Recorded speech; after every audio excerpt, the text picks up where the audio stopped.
เบิ่งคิวซะก่อนเนาะใส่ละเบิ่งคิวดีๆ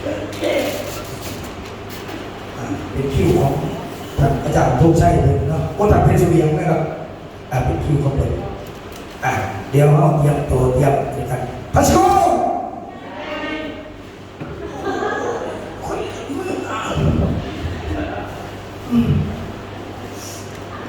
เดี๋ยวนี้ไปส่งได้ทีเดียวเมื่อเลยเนี่ยดึงอักเลยพัชโกพัชโกพัชโกพัชโกกุ้งหนึ่งโอ้ยไปเกี่ยลูกสารวัตรเลยกุ้งหนึ่งกุ้งสองกุ้งสามกุ้งสี่กุ้งห้าทั้งเบิร์ดทั้งเบิร์ดทั้งเบิร์ดทั้งเบิร์ดเห็นกันจนทะเลาะเป็นว่าท่านพ่อเดี๋ยวเป็นพ่อเท่ากันกุ้งหนึ่งกุ้งสองกุ้งสามกุ้งสี่กุ้งห้ากุ้งสามกุ้งสี่กุ้งสองกุ้งหนึ่งกุ้งห้ากุ้งสองโอ้ยเอาสักทีเอาแล้ววะน้องเสียงปรบมือดังๆครับต้อนรับท่านรองเป็นเสียงเฉลิมพันธ์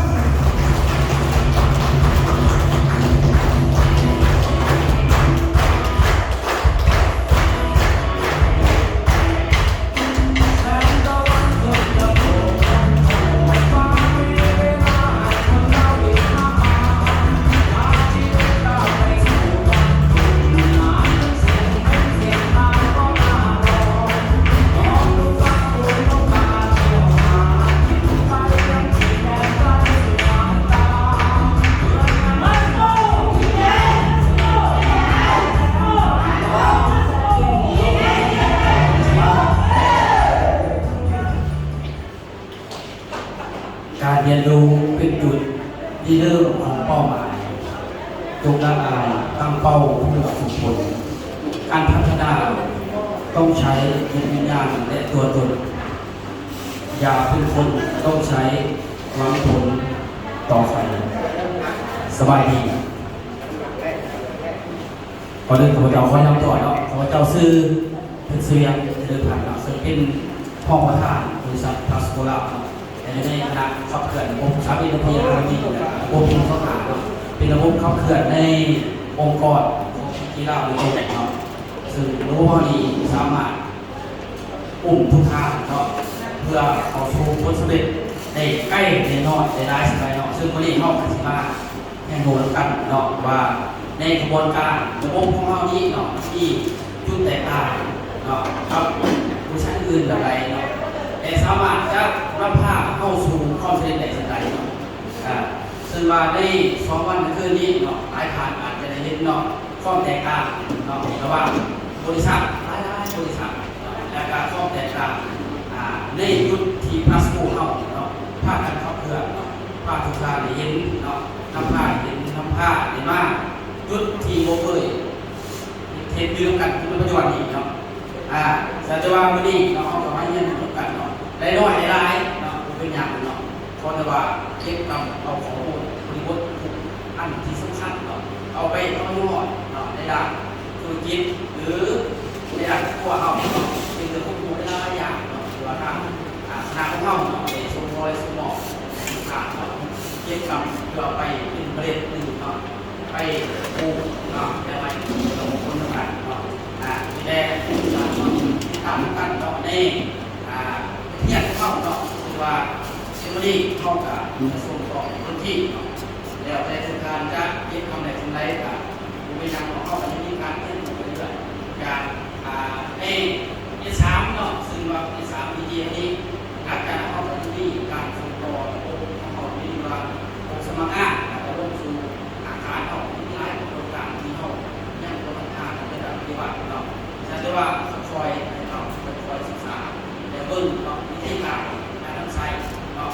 ระดับของบ้านหน่อยที่หลายเขาเราต้องโครงการหลักสำคัญแต่ว่าในปัจจุบันเทคโนโลยีที่สุดนะแต่ในระดับที่เข้ากันก็เป็นแต่ละคนเนาะซึ่งวันนี้เนาะข้าพเจ้าก็ได้ทำบท นาะซึ่งทำประธานเป็นไงเจ้าในการง่ายในการสอนเนาะในเรียนสามเนาะโดยที่เปิดโลกธุรกิจเครือข่ายเอ็นเอลเอ็นได้ซึ่งว่าในงบดีหลายท่านอาจจะรู้แล้วเนาะว่าในโปรแกรมของเขาเนาะหลายท่านที่เคยเห็นเนาะในบริษัทอื่นเนาะโปรแกรมเขาจะขึ้นหลายที่ดอดคือกันเขาเรียกว่าปุกพลังเนาะปุกพลังเขาจะขึ้นหลายขึ้นได้แต่ว่าในมันปูเป็นขนาดเนาะเขาเข้าคือเอาความเป็นจริงในการเคลื่อนไหวเอาความเป็นจริงในการทำผัดทำภาษาเนาะคือว่าสองมือที่เขาไม่นานอยู่นี่เนาะคือรายทางอาชีพเนาะบางคนว่าพุทธะเต็มร้อยเปอร์เซ็นต์เนาะแต่ว่าไล่ได้ของเขาก็พูดหลักที่เขาเห็นก็น่าจะรู้กันเนาะแต่ว่าเขาก็ได้หลายเนาะแต่การรู้ทันว่าแต่ต่างเนาะสั้นพอดีแหละเขาสิว่าเสริมหลักคิดกันเติมเนาะในระบบของเขาเนาะซึ่งเราทำหน้าที่พอดีคือชิ้นสอนเรื่องเกี่ยวกับบทผสมเนาะเพราะว่าคณะกรรมการเข้าทุกคนอะไรแบ่งเรื่องข้อขอต่างๆเนาะข้อมูลสรุปเราต่างๆเขาเข้าใจในระบบของเขานี้สัจจว่าระบบความเราคือธุรกิจเครือข่ายในที่เรานี้เนาะเป็นยังกองทัพเคลื่อนระบบทำในที่อะไรเนาะเคยได้ยินคุณรู้ป่ะเคยป่ะ3 เดือนปีอะไรนี้บอกว่านี่บอกว่านี่ไปที่ไหนไปที่ไหนบ้านนี่เดี๋ยวแชร์แล้วบ้านได้ยินอยู่ป่ะได้เห็นอยู่ป่ะหลายทางมากเรื่องดูดันเนาะบอสจะเห็นมากโซ่เสือยัง3 เดือน1 ทีมีแหละ3 เดือน1 ทีเนาะนั่นคือหัวขวัญเด็กหัวข้อที่ท่านคาสโตเอาโจทย์มาแตกต่างแล้วมาเป็นระบบของเขาเนาะระบบตัวนี้เป็นระบบขับเคลื่อนในคาสโตล่าโดยตรงเนาะอย่างที่เขาสามารถที่ได้เนาะที่ได้โดยที่ว่ามีทั้งสองทางได้อยากการขายปีกขายย่อยได้จากระบบตัวนี้เนาะสัญญาการแตกชั้นเท่านี้ก็คือใส่ระบบชั้นได้ที่การนี้ซึ่งว่าที่คาสโตล่าวันนี้เนาะจะมีแผนการตลาดของเขาเนาะซึ่งว่าหลายทางเนาะอาจจะสร้างอาจจะมุ่งในที่เนาะของเขาจะมีทั้งกิจกรรมของการตลาดแล้วเขากับธุรกิจในระบบตัวนี้หลายทางอาจจะแล้วตัวอย่างที่ท่านประธานทุชัยเนาะหรือคณะของเขาลงไปพร้อมกับพนักงานตลาดเขาเนาะก็คือมาเลยบางท่านอาจจะเป็นพนักงานกิจกรรมเนาะตัวนี้ซึ่งว่าได้ร่วมกิจกรรมร่วมกันแล้วเฮ็ดธุรกิจร่วมกันแล้วส่งต่อหลักข้อมูลสู่ไว้ว่าส่วนเขาให้เกิดผลลัพธ์เนาะสุดโยงครอบทุกต้นให้เป็นนักธุรกิจหรือได้ผลลัพธ์หลายที่สุดเสียงเหนียวนี่คือแผนการตลาดซึ่งแตกต่างจากสถิติของเรานโยบายของบริษัทเขาก็คือบริษัทผ้าทำ100%นะผมเป็นเขาไปนะผมมีคนเข้ามาหานะผมมีการขยายเข้าผ่านขยายนะนี่คือความตั้งของเจ้าภาคการศึกษาโดยตรงแต่ผมอยากสอนธุรกิจเครือข่ายคือสามีเป็นตัวนะสาระในการที่เข้าเนาะยืนในยุคเก่าๆยุคเดิมทีวีในปัจจุบันเนาะจงใส่จินตนาการเนาะคิดสถานการณ์เป็นโอกาสได้ผมคิดปัญหาเนาะถูกเปลี่ยนข้อคิดเดิมจากคนเคยนอนใจรู้เรื่องเนาะเคยมองผมเปลี่ยนหน้าใหม่เนาะเขาชิบอกว่าโซเชียลกระแดงกระดันเท่าไหร่แต่เขาเคยคิดเนาะแสดงว่าเป็นยังเขาจึงอยู่คู่ก่อนเนาะหาเงินเขาเลยจะกินบางคนแบบพวกกุ้งกินกับพี่ย้อนอย่างย้อนมาเขาใส่ข้อคิดเดิมของเขาบอกน้ำพาดเองผมรอบเมืองละเปลี่ยนจากเรื่องคิดนี้มาเป็นความคิดใหม่รอบเมืองเนาะแย่งพิเพื่อนถือไปเรื่อยเนาะโดยที่เอานักการของผู้ที่ประสบการณ์มาแล้วนั่นเขาเดินตามคนเนาะสัจว่านี้เนาะเนี่ยคุณคิดเป็นอะไรเนาะคือในระบบเขานี่เนาะจากคนเคยคิดระบบก็คลายเป็นพวกกระสินนอกมากเขาเด้งมาสู่เราแล้ว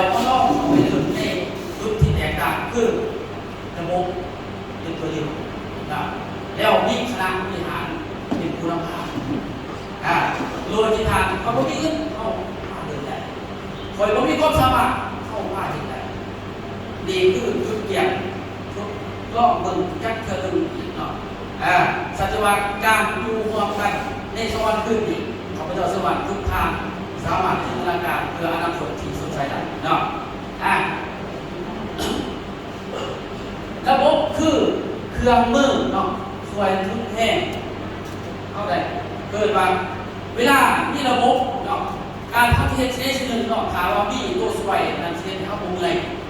เห็นบ่ยกตัวอย่างว่าทานจะดึงเนาะเอาง่ายครับลดค่าต้นลดค่าที่ตรงเนาะทานใส่ผู้เดียวก็ดูนิดนึงเนาะแต่ผู้เดียวช่วยเมื่อยบอกง่ายบอกยากบอกสัญญาณบอกเวลาเขาเอาไปผู้ติดตามเขาใส่รถวิ่งรถสองคนใส่งานแต่เฉลี่ยยอดเนี่ยยอดมันไม่มีตัวช่วยหรอกการเนี่ยวิธีการของเขาใส่เตยพันเซนไปต้นไปแล้วก็ลืมใส่เข้าตัวเองติดปั๊บไปเฉยนั่นคือทุนแห่เขาเข้ากันเนาะระบบซับเอฟบีนี่คือตัวทุนแห่เขาเป็นเข้าเมื่อยหน่อยแต่บุตรต้นเข้าตรงนี้ใช่เนาะคือที่นั่งเขาจะเอาลงไปเนาะลงไปปั๊บลุกเกินไปเมื่อยทั้งนิดเนาะแต่ว่าผลลัพธ์คืออย่างคือดึงในสบายใจแน่นะเนาะเมื่อยตอนนี้แต่ละคนเขาอ่อนเมื่อยเนาะบางเทื่อต่อไปสายเข้าทำงานตัวเขาทำงานเขาทำงานเขาปกติแหละแต่เขาจากเคยไปเดือนหนึ่ง30 วันเขาอาจจะลงไปเดือนหนึ่งแค่15 วันหรือจะลงไปเป็น5 วันลงไปทานที่ไหนสินี่คือการช่วยเนาะเป็นแห้งคุณว่าสักเนาะสัญญาณเป้าหมายเนาะเป้าหมายทุกคนเนาะมันที่จริงจะบอกคือกันจะบอกคือกันเนาะถ้าเทียบใส่การที่เขาตั้งเป้าหมายที่จะทำได้เอาสมมติว่าเนาะเขาต้องใส่เครื่องมือสวยเนาะถ้าบ่มีเครื่องมือสวยเนาะทานคิดว่าทานจำทำไม่ได้ยากเนาะมีโอกาสตายแล้ววันยากคือเนาะมาเบิ่งเนาะหนึ่งท่านสวยแบบไรเนาะสวยระดับทำปกติที่สุดเนาะใส่เกลือยังนี่เสือซูชิสวยชีวิตในระดับหนึ่งเนาะร้อยเนาะว่าจะพักผ่อนไปมันยังสวยได้เลยเนาะแต่ถามผมนี่เลยเป็นจะได้เจ็ดเลยเนาะถึงได้อันนี้คือถามที่ระดับที่ระดับที่สองใส่เนื้อก็เนื้อถามไปพลาดเป็นเนื้อเนาะใส่ไปปั๊บเนาะแล้วง่ายดีกว่าง่ายดีเนาะง่ายจะทุกสิ่งหรอง่ายเนาะแต่ว่ามันเจอพายุรุนแรงอีกเนาะข้อคิดไปได้ไหมที่รอดก็ได้รอดเนาะความเสี่ยงตรงนี้อีกเนาะไปหอดคุณได้ที่หนึ่งพายุมากจิตหลุดมันไม่ได้รับสองได้เนาะแต่ว่าถ้าเขามีความคิดเนาะเอาตัวเรื่องคุณระหว่างสร้างหรือสร้างหลุดออกเนาะตัวส่วนเรื่องที่เงื่อนในรับกระถิ่นเนาะ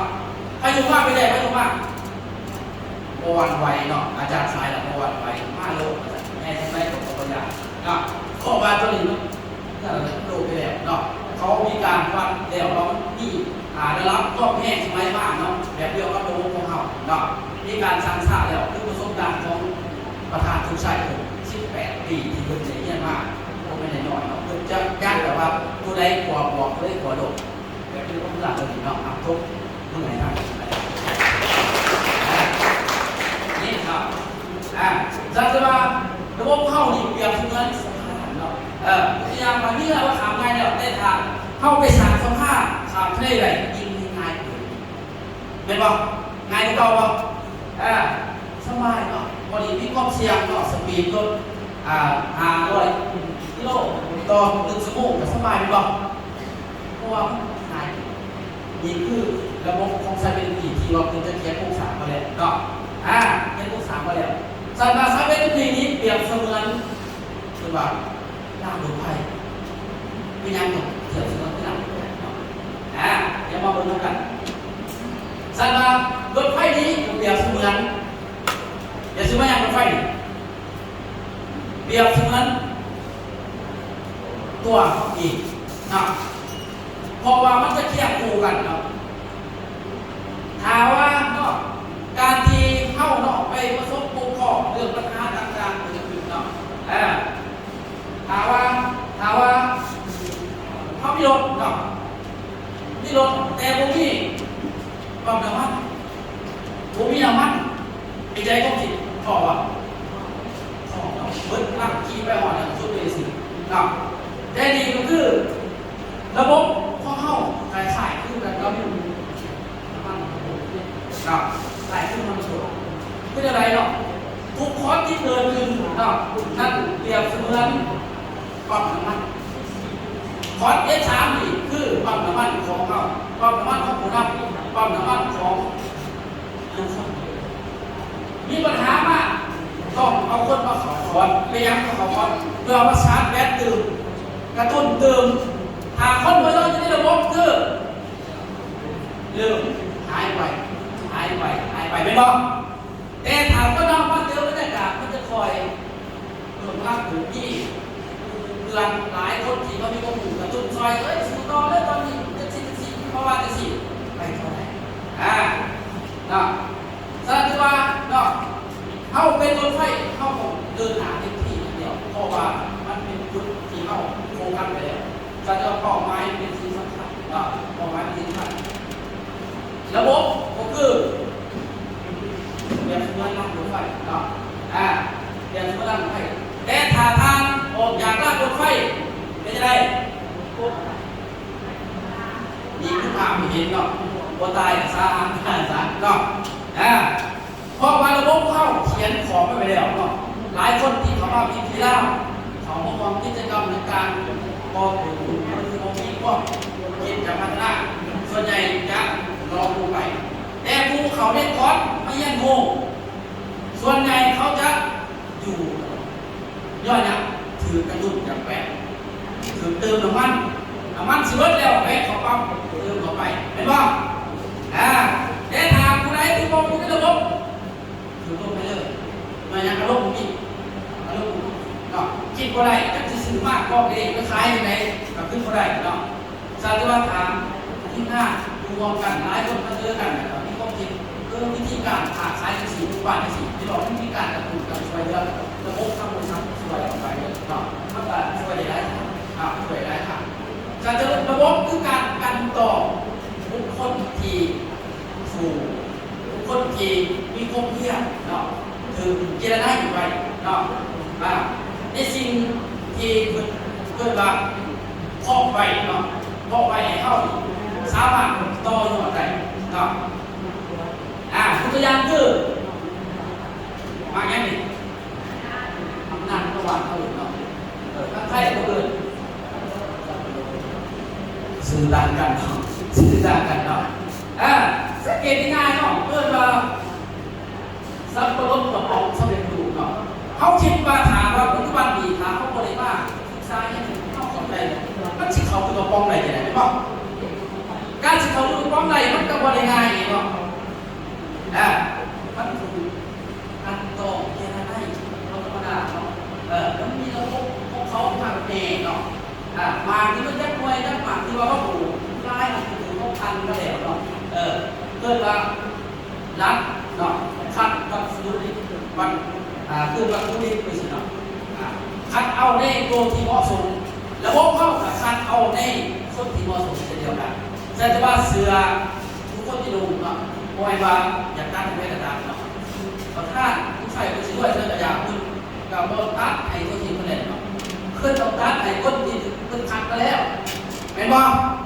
เอากระสันหัวบึ้ดเอาไงมาทำมาบึ้ดชิ้นแค่ของไก่แล้วซัมเมอร์ของเช่นก็ใช้อะไรนะผู้ร้านผู้ว่าคนเลือดคนเนาะคันว่าอะไรแจกแค่เดียวเนาะสั้นว่ามันถือขัดไปแล้วเนาะถ้าเกณฑ์ง่ายๆเนี่ยคือสับปะรดคนนี้เนาะมาคือกันแต่ว่าเรื่องของพาวิ่งนะพาเบิ่งมาเหมาะสมพอควรเอาเขาพอควรเอาตัวใดเนาะคัดเอาเนาะคัดเอาแล้วเอาไปเขาโครงงานก่อนไปเช็คเบิ่งอีกว่ามันผ่านทำไหนเนาะนี่กระบวนการทำนี่เนาะเบิ่งว่าหมอนี่ควรดูนี่เกณฑ์ไหนหมอนี่ควรดูเกณฑ์ไหนหมอนี่ควรเกณฑ์ไหน สังเกตการนะสังเกตการแต่ถ้าตัวใช้ถุงสังเกตการโคตรมากจริงๆไอ้เนี่ยเป็นนางธุรกิจไอ้เนี่ยเป็นผู้ซื้อไอ้เนี่ยเป็นผู้ใช้ธรรมดาไอ้เนี่ยมันที่เราธรรมดาเพิ่งถูกสแกนไปแล้วเพราะว่ามันมีกรอกจับนะทานเห็นกรอกจับไม่ถูกหมดนี่นะเห็นดีกว่าเพิ่นสแกนไปแล้วเด้อว่าไผคือกำหนดให้เป็นอย่างก่อนเนาะกระบวนการของการจะเห็นช่างรถกระป๋องเนาะมันมีถึงการเจรจาไปเนาะการคล้องไว้ว่าผู้ใดควรเอาของกระป๋องผู้ใดเอาควรเอากระป๋องผู้ใดควรเอาไปทิ้งเป็นขยะเนาะคือแค่นี้ก็เลยเนาะแต่ถ้าผู้นั้นคือคัดของกระป๋องช่างเป็นเนาะแสดงว่าผู้นั้นคือเก็บที่มันเจรจาไปแล้วเนาะแล้วมันก็สามารถเนาะนำส่งเพื่อกระจายสู่ท้องตลาดได้เนาะกระจายสู่ท้องตลาดได้แล้วสุดท้ายก็สามารถกลายมาเป็นหุ้นกันเนาะสมมติง่ายๆคือเวลาอาจารย์สอนนี่แหละยกตัวอย่างง่ายๆให้ทุกท่านได้ยินเนาะเสือสีแดงข้าพเจ้าเนาะเสือสีม่วงเนาะเสือสีคืออีหนึ่งข้อหาคือสมาคมของพวกมันมีย้ำต้องแยกเสือแยกสีจากสีเนาะขอว่ามันมีรายได้ที่แตกต่างกันไปเข้าใจนั่นเนาะเพิ่นถือเขียนไปแล้วว่าผู้นี้ยักษ์ผู้นี้เท่าใดควรมีได้เท่าใดเนาะนี่แหละขั้นตอนต่อไปที่ท่านจะเห็นเนาะกระบวนการที่เขาจะที่ท่านเห็นว่ามันจะเป็นลักษณะสีเนาะท่านจะว่าเป็นหยังตึงกล่องนี่ระบบพวกนี้เนาะวายเดอร์เซนเนาะตัวนี้เป็นหยังตึงกล่องพวกนี้เนาะไอ้นี่ก็คือเพราะเข้าองค์นี้ประสบการณ์มาก่อนเห็นป่ะเขามีประสบการณ์มาก่อนถามเขาประยัดได้เลยดิต้องอาศัยนะเนาะแห้งทุนเลยป่ะเพื่อช่วยเขารักษาอันที่สองคือเพราะเขาต้องการสร้างเครือข่ายนะขนาดใหญ่โมเมนต์ภาษาพลังพลอยไปซื้อกู้มือในกระยาบ้านเลยเขาจับกู80%แต่การจบแนะนำ100%เขานั่นได้โบนัสต่อเดือน210 บาทต่อหัวช่วยบ่พอกินอยู่มันลดได้บ่พ่อเอาไปเบียดเนาะไม่บ่ไปเบียดมันลดเท่าไหร่กูเบิ่งอีกนิดนึงเท่าไหร่เป็น20,000เนาะ19,000หรือ20,000ก็โดนแล้วมันก็ส่วนค่าแรงช่างนี่ก็20อีกก็2,000เนาะอันที่3คือพอเข้าต้องการได้แบบภาษีอินคัมเข้าใจไหมครับว่าภาษีอินคัมเข้าใจป่ะอย่าง2อย่าง3อย่าง4อย่าง5บอกเข้าใจเนาะคำว่าภาษีอินคัมคือโอเหตุการณ์นี้ยกตัวอย่างข้าพเจ้ายืนอยู่จุดนี้เนาะถ้ามีทุกงานข้าพเจ้าถ้ามีทุกงานข้าพเจ้าในเรื่องที่จะดูแลในสิ่งแต่ว่าฟังนี่เราเห็นตามปกติเราขาขายอะไรปกติเราขาขายแต่ข้าพเจ้ามียอดได้ทุกวันเลยโดยที่เขาบ่ได้ใส่แห้งก็คือเขามีเมทวงแห้งเห็นป่ะนี่ถ้าว่าภาษีทำเนาะได้3 ข้อนี้ที่ว่าทุกทานสามารถเอาไปแยกได้ทั้งหมดนำใส่ได้เลยเนาะบางคนเอาแม่คุณแห้งหรือจะใส่แห้งตัวเองตลอดสิแสดงว่าทานต้องแอคชั่นไหมเนาะแอคชั่นอย่างเดียวมือนี้กูก็ต้องไปมือกูต้องไปมือกูต้องไปอย่างเดียวเบิดเงินกูก็ต้องไปไม่เนาะเรื่องนะกูก็ต้องไปอีกกูเก่าอีกเรื่องก็ต้องไปที่เก่าอีกอันนั้นมันภาษีได้ยินบอกว่าสิบัดมือนึงเลยที่ทานก็สบายเนาะเขาหมอได้ใช่ไหมได้หายเพราะว่าแต่ละมือเข้าเป็นครูทวงแง่เขาเองเป็นครูเองเห็นป่ะสันว่าระบบนี้มันสอนแนวว่าจงใส่คนอื่นทำแทน กับภาษีครับเนาะทุกกระบวนการที่ระบบเปิดเนาะสิเป็นพัดลมสิเป็นโทรทัศน์สิเป็นตู้เย็นซุ่มนี่มันมีระบบของมันไม่บอกแต่บางเครือข่ายเนี่ยหลายคนบางเครือข่ายเป็นตัวดีกูมือดีไปบนบ้านเนาะกูดึงส่วนกูซ้อมเปิดยังกูซ้อมเปิดกูสามส่วนกูสามเปิดยังส่วนกูไปบอกขั้นตอนภาษาสามประเทศคือเครือข่ายไม่บอกถามว่า1 คนไปส่วนผู้ที่2ที่3นั่นแหละคือเครือข่ายส่วนใหญ่ๆนั่นเขาวัดนั่นคือเครือข่ายส่วนใหญ่ๆนั่นไปหาทำไมการนั่นก็คือเครือข่ายคือกันเห็นบ่เพราะว่าเขาเริ่มจากตัวเองแล้วส่วนผู้ที่2ผู้ที่3นะไอ้เราได้นั่นเนาะสัจจะว่าคือผ่านสัวคือตัวอย่างก็ความคิดคนมันไม่ได้หน่อยเลยความคิดคนไกลเนาะแต่ว่าใครสิคิดถึงบอกเนาะคือถ้าชัวร์ซื้อตัวอย่างเซเว่นใครเคยเห็นแน่เคยเนาะคือว่าซื้องานจะเขาโอ้โหเนาะเซเว่นอีเลเว่นเนาะหลายพันอาจจะเขาเนาะในเซเว่นเนาะเพิ่นคือโบตังในสาขาเดียวกันเห็นป่ะคือตั้งมาถึงวันสาขาหลายสาขาเพื่อนะเพื่อเป็นธุรกิจของเพิ่นแล้วเป็นธุรกิจที่เกิดกับธุรกิจเครือข่ายเช่นเดียวกันเนาะในธุรกิจตัวนี้เนาะการใช้ระบบเป็นตัวเลือกเป็นบ่ถามว่าใช้ระบบตัวอย่างมาบนถึงมาสิบสาขาเนาะเอา2 สาขาเนาะเปิดห้างขึ้นปั๊บเจ้าผู้เดียวใครสิดูแลอะไรเห็นบ่ต้องใช้ระบบเป็นตัวอย่างเป็นตัวดูแล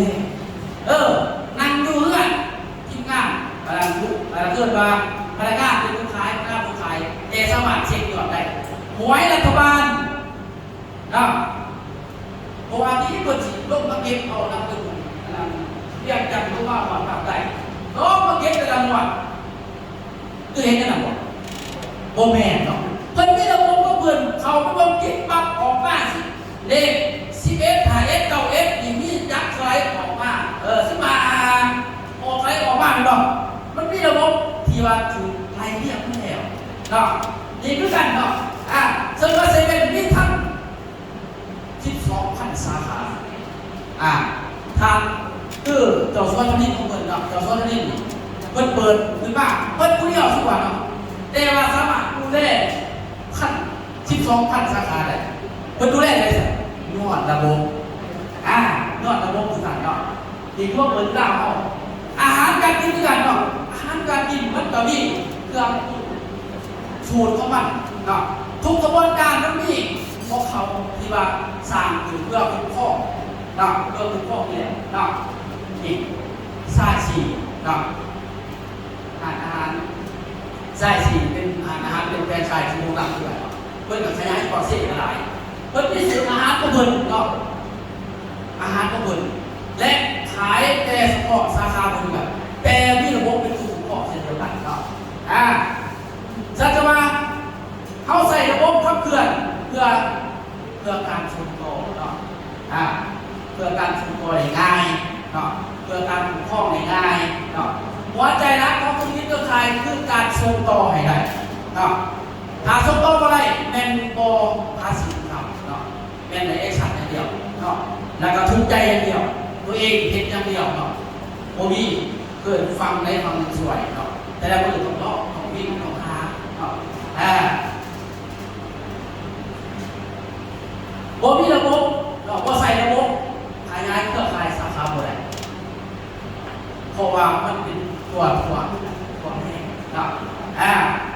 ถ้าว่าใส่ระบบเดียวกันก็เข้ากันส่งตรงสัจวัต3เป็นที่หรือปีนึง2หาที่ทางประธานทุกไฟเขียนว่านี่คือตัวช่วยในการคุ้มครองแต่ละแขวงแต่ละเมืองแต่ละมุมแต่ละบ้านเนาะใส่ระบบเดียวกันผู้นึงบอกปั๊บดิ้งก็ใส่ได้หมดระบบเดียวกันเด้อเนาะว่าแยกแยะเนาะถ้าแยกแยะก็คือไปตัวระยะเนาะไปตัวระยะถ้าระบบนี้เนาะคนจะหายออกไปเรื่อยๆเห็นว่าหลายบริษัทเนาะ เขาว่าปั๊บ2-3 เดือนเริ่มดีไปเนาะเริ่มดีไปเนาะเพราะว่าระบบดีถ้าระบบมันบ่ดีครอบคิดทุกคนเนาะเขาว่าที่เป็นคือเนาะต่อไปเริ่มมีความคิดขายเครื่องยังไงขายเครื่องก็บ่ได้ราคากับแพงโหดมีแต่ของที่ลงมากเนาะเพราะว่ามีระบบเป็นตัวอยู่เนาะถ้าระบบดีเนาะคนจะเข้ามาเรื่อยๆคนใหม่มาคนเก่าจะอยู่สังเกตบ่ที่งานเฮาเนาะเสื้อแต่ละสีมีปัญหาได้เกิดขึ้นกระยาแต่เขายังอยู่ยอดอย่างยอดระบบเขาดีเนาะลูกสวยที่งานลูกหาลูกขายลูกขยายสวยเนาะเขาบนตั้งเนาะมันชัดเจนสัจวัตถ่ายระบบนี่เขาสามารถส่งต่อได้ง่ายเนาะส่งต่อได้ง่ายก๊อปปี้ได้ง่ายเนาะนี่เห็นบอกแล้วก๊อปปี้สบายเนาะทาที่จังหวะเนาะหรือว่าก๊อปปี้ได้ง่ายเนาะคือจะสี่ห้องสามารถได้บอกได้เห็นบอกพอเป็นการก๊อปปี้แล้วก็ป้องกันเนาะระบบถามว่ายังถูกเขาสมัครก๊อปปี้ไปพาสใช้ทุกการเนาะแล้วก็เห็นตามกระบวนการเนาะแล้วเดินตามที่ทางทำไมก็สามารถเดินตามเขาได้สบายเนาะเดินตามได้สบายสัจวัตง่ายต่อการเริ่มต้นเนาะสตาร์ทปรับคือว่าเข้าใจเรื่องเนาะเพราะว่าเขามีผู้นำผู้ทีมผู้นำผู้ฐานเนาะเขาก็เข้าใจในระบบการส่งต่อต่างๆตอนนี้เนาะก็ต้องลองคิดลองถือเนาะบางคนบอกโอ้ยไม่ต้องมึงมันจะได้สำไรกว่าเนาะแต่นี่พอเข้าว่าปั๊บได้โบนัสก็ได้เที่ยวก็ได้เนาะทำงานกับเที่ยวเรื่องเดียวกันเลยเท่านี้เนาะบ้านอยู่มาข้างนะครับมาเที่ยวพอไม่ต้องทุกท่านมาไปเที่ยวเนี่ยไปโมดูแสดงว่าโมได้เที่ยวแล้วโมแสดงมากรับตามาเลยเนาะ2 มื้อนี่โมได้เข้าใจเรื่องนอนนั่นเดียวโมได้เด็กกับรถมวนเนาะไปเที่ยวเนี่ยเพิ่นทุกคนเนาะไปเนี่ยมันเนาะอย่างว่าข้าพเจ้าโมได้เที่ยวเซ็ตบางทีขี่รถคันใดผ่านเนาะคือตัวอย่างให้เนาะคือตัวอย่างแสดงว่าทุกทานถามก็ต้องเข้าใจเกี่ยวกับโลกเนาะเกี่ยวกับแห่งคุณเนาะมันยักษ์สังเกตทุกคนถามว่าเข้าใจเกี่ยวกับโลก3 วิธีต่างๆนี้เนาะธุรกิจก็คล้ายคือการตกปลาเห็นไหมเนาะตกปลาแล้วธุรกิจมันจะขายคือกันมันจะขายคือกันเหมือนกันเนาะบนใดที่มีน้องได้มีปลาเนาะบนนั้นคนจะมาชุบเห็นป่ะธุรกิจกันบอลไหนที่มีจุดสูงด้านธุรกิจนักธุรกิจก็เข้าไปหาเช่นเดียวกันเนาะทุกกระบวนการต้องมีความเสี่ยงต้องมีคู่แข่งเนาะคือกันเนาะการตกปลานี่เนาะเอาไงเนาะถามปลามันดึงเบ็ดเนาะเพราะว่าเวลาเขาให้อาหารไปเนาะไอ้บอกบางคนนี่เกลือปลาเนาะถามว่าเป็นเจ้าของเนาะมันก็ยังพอว่ากินได้แต่ถามเป็นเจ้าของมันมีจังหวะของมันได้บ้างข้อแบบไหนเนาะหรือที่ข้าพเจ้าไปสวัสดิ์เขตเนาะไปร้องน้องแดงบอกที่มันเป็นปลาพาเนาะเขาว่ามันออกมาปลาพาเนาะข้าพเจ้าไปเหมือนน้องปลาพาไปเฮ็ดเนี่ยไปเคาะไปยังอัปสารเนี่ยมันไม่ได้ออกมาแต่มีแบบน้อยๆแบบนึงมันมากคอยเชื่อเลยมากมันบอกภาษารอที่ตอนนั้นที่มันบอกนะทำตามแรกออกมาก็ฝาออกมากินอาหารว่ะอันนี้ก็สำคัญเนาะเพราะว่าเคยว่าไอ้ดูทีในพื้นฐานเนาะพอยมาเรื่องอะไรกันไหนนี่เด้อในธุรกิจด้วยกันเนาะคือสมัยก่อนเนาะในธุรกิจนี่มันจะว่าคือเกี่ยวกับการตกปลาเนาะเพื่อตกปลาอันหนึ่งเนาะไปตกปลาแบบต้องไม่ใช่อะไรเพราะว่าในอดีตเนาะขั้นตอนเดิมเครือข่ายเนาะตะกี้ก่อนเครือข่ายต้นใช้ยูปลายูโรในยิ่งปลาโอ้ยรังกระบายก่อนรังกระบายอันนี้กันแล้วที่อาหารใหม่ปั๊บไล่รังกระบายไปมันกินอาหารใหม่เนาะแต่กินไปแล้วเพราะว่ามีผลกระทบเย็ดให้ปลาจิต เนาะมีบาดแผลมีบาดแผลเกิดขึ้นปั๊บมันเป็นอะไร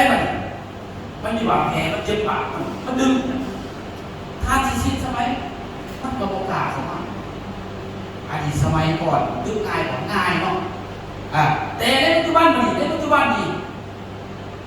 ยังไงเครือข่ายหลายเนาะการทำอาหารเพื่อการทำอาหารกับเป็นหน่อยเป็นพันยำลงไปแต่ปลาเป็นตัวเลือกกูสิกินตัวไหนดีพอแค่สิกินคำนี้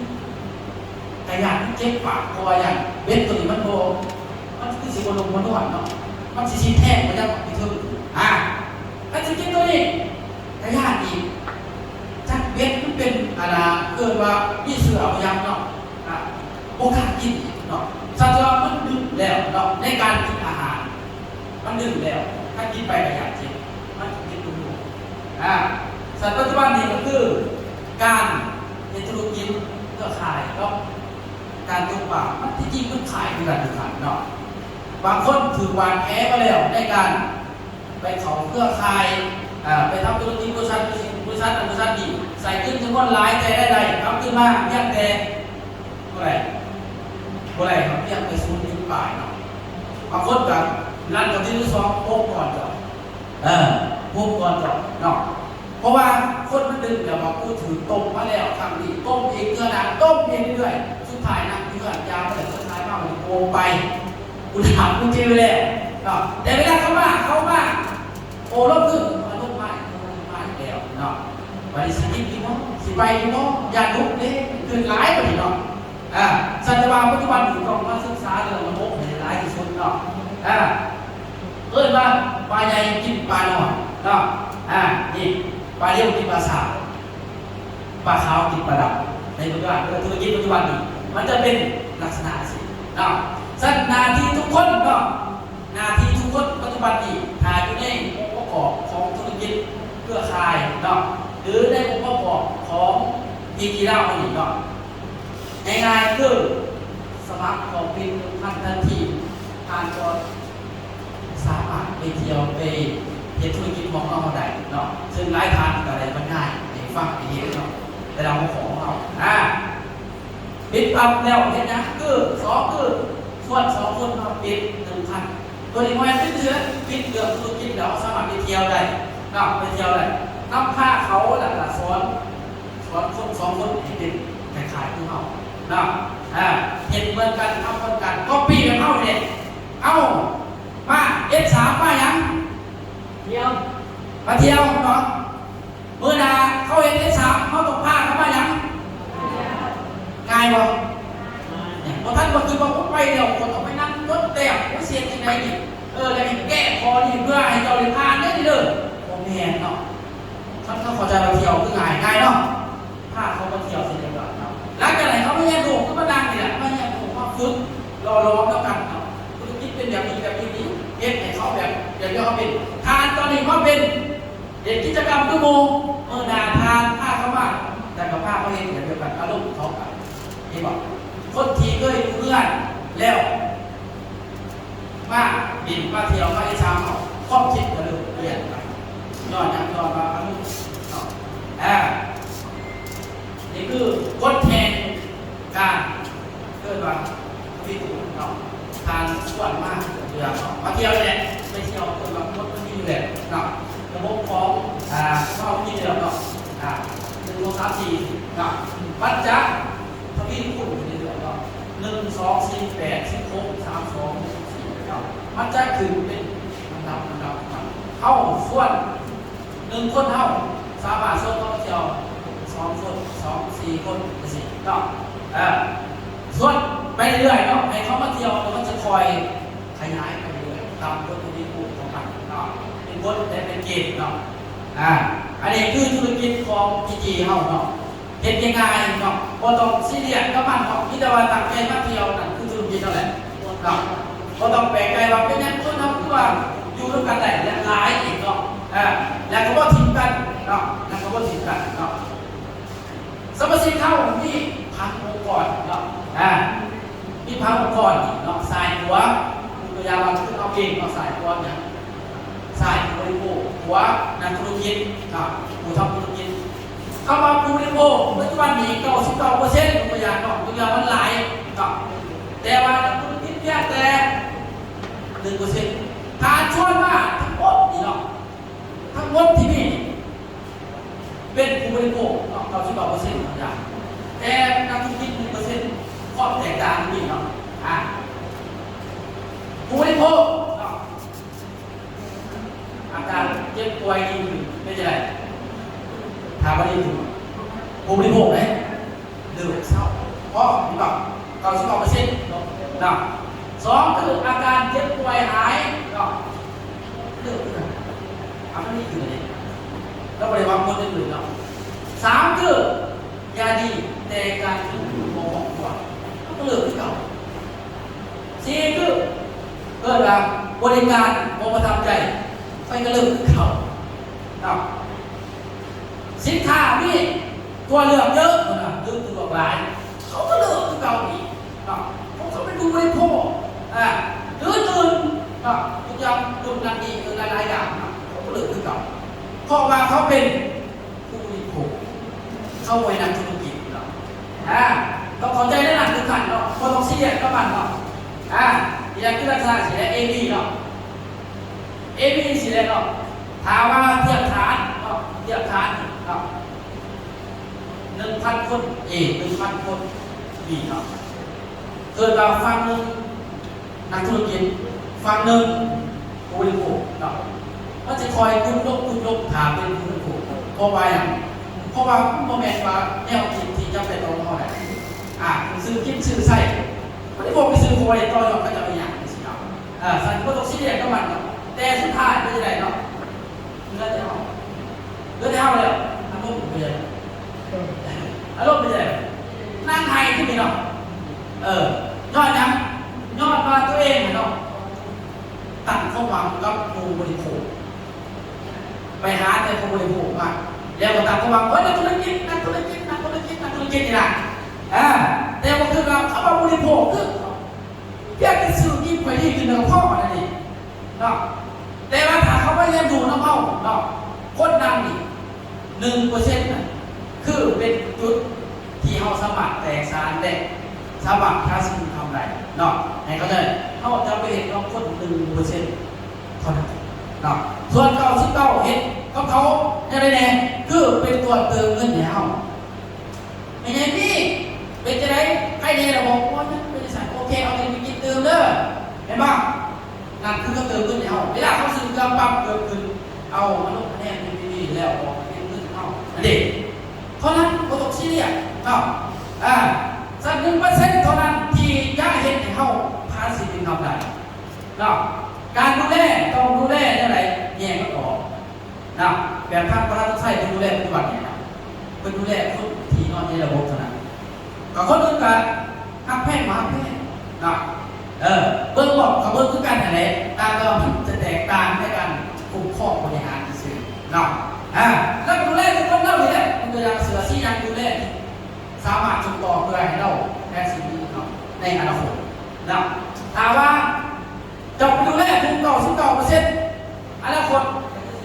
เหลือที่ตัวเจ้าแต่ละเมื่อเป็นยังมีดอกคล้ายเป็นยังสีมียังบี้มียังงอมียังขออย่างแล้วเอาว่าสบายออกไปคุณได้ไปเรียกไปส่งให้สื่อเนาะมันไม่เวทแท้ขาดเขาใช้น้ำหนักเนาะสัจจะว่าเหตุความดุลที่ให้เขาใหญ่หน่อยลูกเป็นอย่างนั่นคือระบบ3 ปีอาคารดีของพีจีลาเขาต้นมือให้ระบบของเขาผ่านความกับ99%เนาะเพราะว่าถ้าผ่านบางรายผ่านจะลงละลายแน่นอนเนาะเป็นยังเนาะจิกต้องใส่ว่าใส่ระบบเป็นตัวครับเกิน100%เนาะเพราะว่ามันถูกขีดแชร์ไปแล้วระบบคือรางรถไฟคือตัวเขาเมื่อนึงที่เขาดางหรือแลนออกจากรางรถไฟคือเมื่อนั้นเขาพอสาหัสกับเสียชีวิตไม่บอกสถานการณ์ต้องแน่นตามล่าเนาะแน่นตามล่าแล้วแน่นตามระบบเนาะทางออก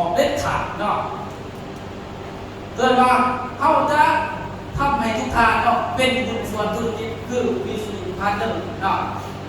ตัวนี้เป็นแผนที่เข้าจะคาดการณ์ปฏิบัติ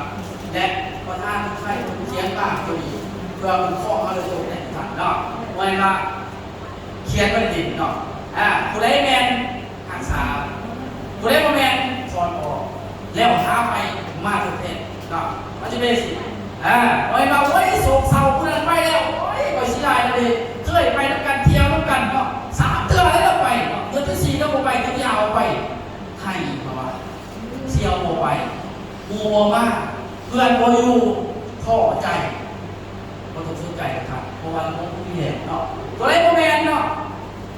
ตัดออกไปทำทิ้งเนาะบ่ต้องประสงค์ธรรมดาทำไปแล้วหาใหม่เนาะใส่กระดาษเอามาใส่แทนเอามาใส่แทนเนาะแล้วเนี่ยส่งต่อกันไปเนาะก็ปีกันไปเรื่อยเนาะในระบบเขามันจะขับเคลื่อนไปตามกระบวนการอุ้ยไปออกจากระบบได้เพราะว่าระบบเป็นตัวให้ได้หลายเนาะเป็นตัวให้ได้หลายเนาะสัจวาเส้นทางสู่ความสำเร็จที่แท้จริงเนาะคือตัวระบบที่เขาเขียนไว้เนาะในนี้ว่าด้วยระบบนี่เนาะเขาต้องให้ได้แน่เอามาดิเขาต้องให้ได้แน่แยกโลระบบ2 3 4 อีกนำใส่ระบบให้เป็นหลังจากนั้นแล้วระบบจะได้ยังระบบจะทำใส่ตัวนี่คือขาดจากภาษีครับเป็นยังต่อไปเนี่ย PTC เป็นยังต่อไปเนี่ย STP เป็นยังต่อไปเนี่ย S3 เบอร์ PG คือทานนั่นเองนะนี่คือระบบที่จะพาทานไปสู่เป้าหมายเลยไกลและโมพาเข้าตุลาเนาะโมพาเข้าตุลาใครก็ได้นั่นเนาะสไลด์ว่าอยากสำเร็จให้เป็นเมทิมเนาะบริหารและขับเคลื่อนทิศเอก100%ตัวไหนอยากสำเร็จลงสามตัวเองให้เป็นเมทิมเนาะหลายทางหลายสามตัวเองเป็นเมทิมปัจจุบันอีกทีเลยว่าแยกดู BTC และ STP เท่าเนาะอันนี้พวกเขาจะสอนหลายตัวหันที่หันเนาะสัจว่าในพวกตัวเองเป็นการปลุกให้เท่าอยู่ควบตัวแบบเรียกว่าผากรัดเท่าผากรัดเท่ากับเรื่องผากรัดเป็นตัวสวยเช่นเดียวกันเนาะสวยได้รับเกิดว่าเป็นกรอบแก้วหรือละ1 ทีเท่าเห็นอย่างคุณเทียมอบอุ่นว่าซะพยานกว่าเรื่องไข่ต่างๆเนาะในวงเวียนนี้สอนตัวนี้ก็ใครเนาะเวียกงานประจำอยู่รอบปีนึงซ้อนปีจีรอบนี้เนาะคือขับเกิด6 วงกลม6 วงกลมหลายทางเนาะคือทุกทางที่เป็นเขาประมาณคนอาจจะมุ่งแน่เนาะใน6 วงกลมอะไรนี่วงกลม1เปิดตามปันเนาะส่งเสริมพัฒนาแล้วรักษาใน6 วงกลมซึ่งว่าเป็นโครงสร้างที่ทางประธานทุกชัยเขียนมาโดยตรงเขียนมาเพื่อยังเพื่อขับเคลื่อนให้พิจิราเขาเติบโตเลยเนาะแล้วคณะของเขาเนาะเติบโตเช่นเดียวกันเนาะเพราะว่าระบบดีเนาะเขายังสามารถเกิดมา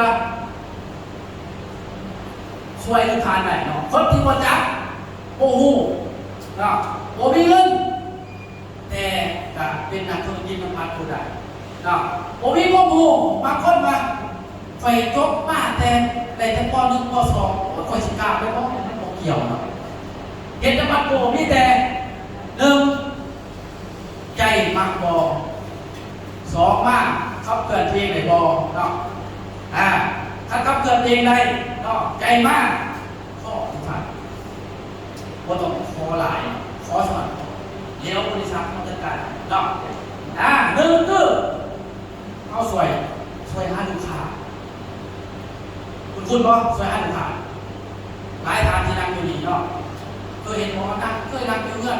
โมมีลูกค้าโมจ้างใครไม่บ่แต่ว่าทีมงานเราไปเห็นเนาะทุกอย่างคือประธานใส่ลงเบียดเนาะอันนี้คือทางเราง่ายทุกอย่างเนาะคือทานแก้วเนาะ เล่ากับนักชาลูกค้าอะไรก็เคยลูกค้าบางคนชักอื่นแต่เราโดนทักทานลูกค้าอะไรมากดีถ้าประทานแต่เราเห็นสุดท้ายปัจจุบันเราสามารถมีรายได้ในเดือน30-40 ล้านประมาณนั้นครับแต่เราก็มีสมาชิกเข้ามาทีมงานเราเขาไม่เรื่อยปัจจุบันเรายอดว่าบริษัทไปนี่คือช่วยหาลูกค้า2คือช่วยระบายสินค้าช่วยขาย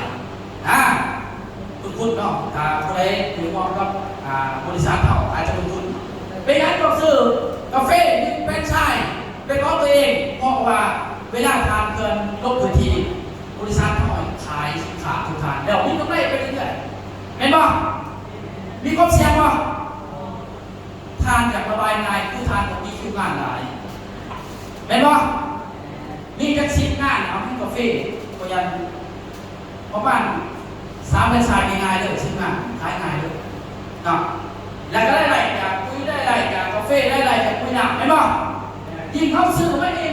ก็ไว้นี่ที่งานเองแต่ก็ลงปากงานในเรื่องอีกต่างหากระบายเครื่องสวยคือบริษัทสวยเนาะแต่ต้องมาลงได้เนี่ยเขาก็โค้งสางที่ชัดเจนเนาะเขาก็เข้าใจแนวทางเขาเนาะ3คือรักษาองค์กรนี่เขาจะสามารถช่วยทานในการรักษาบ่ให้เสื่อมบ่ให้เสียหายเนาะมาแล้วต้องดูว่าต้องเข้าใจกันเกิดมาสร้างเป็นของขั้วของนัสโกและของขั้วของ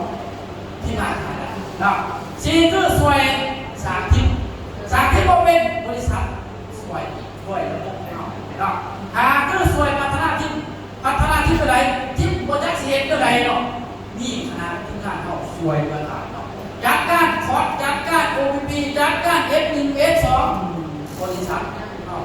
มีทีมงานทุกช่วยทำเนาะ6คือช่วยบริหารองค์กรคือองค์กรทุกท่านนั่นแหละสร้างทีมขึ้นมาแล้วเสียจะได้ให้องค์กรทุกท่านเติบโตเฮ็ดจะได้ใช้มีคิดมีใส่เฮ็ดจะได้มีเงินเข้ามาในกระทงแต่ละ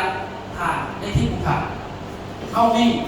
ผู้นำที่ช่วยมันเนาะคือช่วยบริหารองค์กรให้เติบโตในทางการแวนบริษัทเลยเนาะทุกกระบวนการเขามีเลยจัดมาเบิ่งเนาะพวกองค์กรนี้มันช่วยยังไงเนาะกระบวนการของเขาเนาะเลือกซื้อไปเลยครับเนาะS1 S2 S3 เนาะแล้วก็1 ปีแล้วก็PP เนาะแล้วก็ปี1 2 5นี่คือระบบเข้านำใส่ปัจจุบันนะหลายทานอาจจะรู้นะ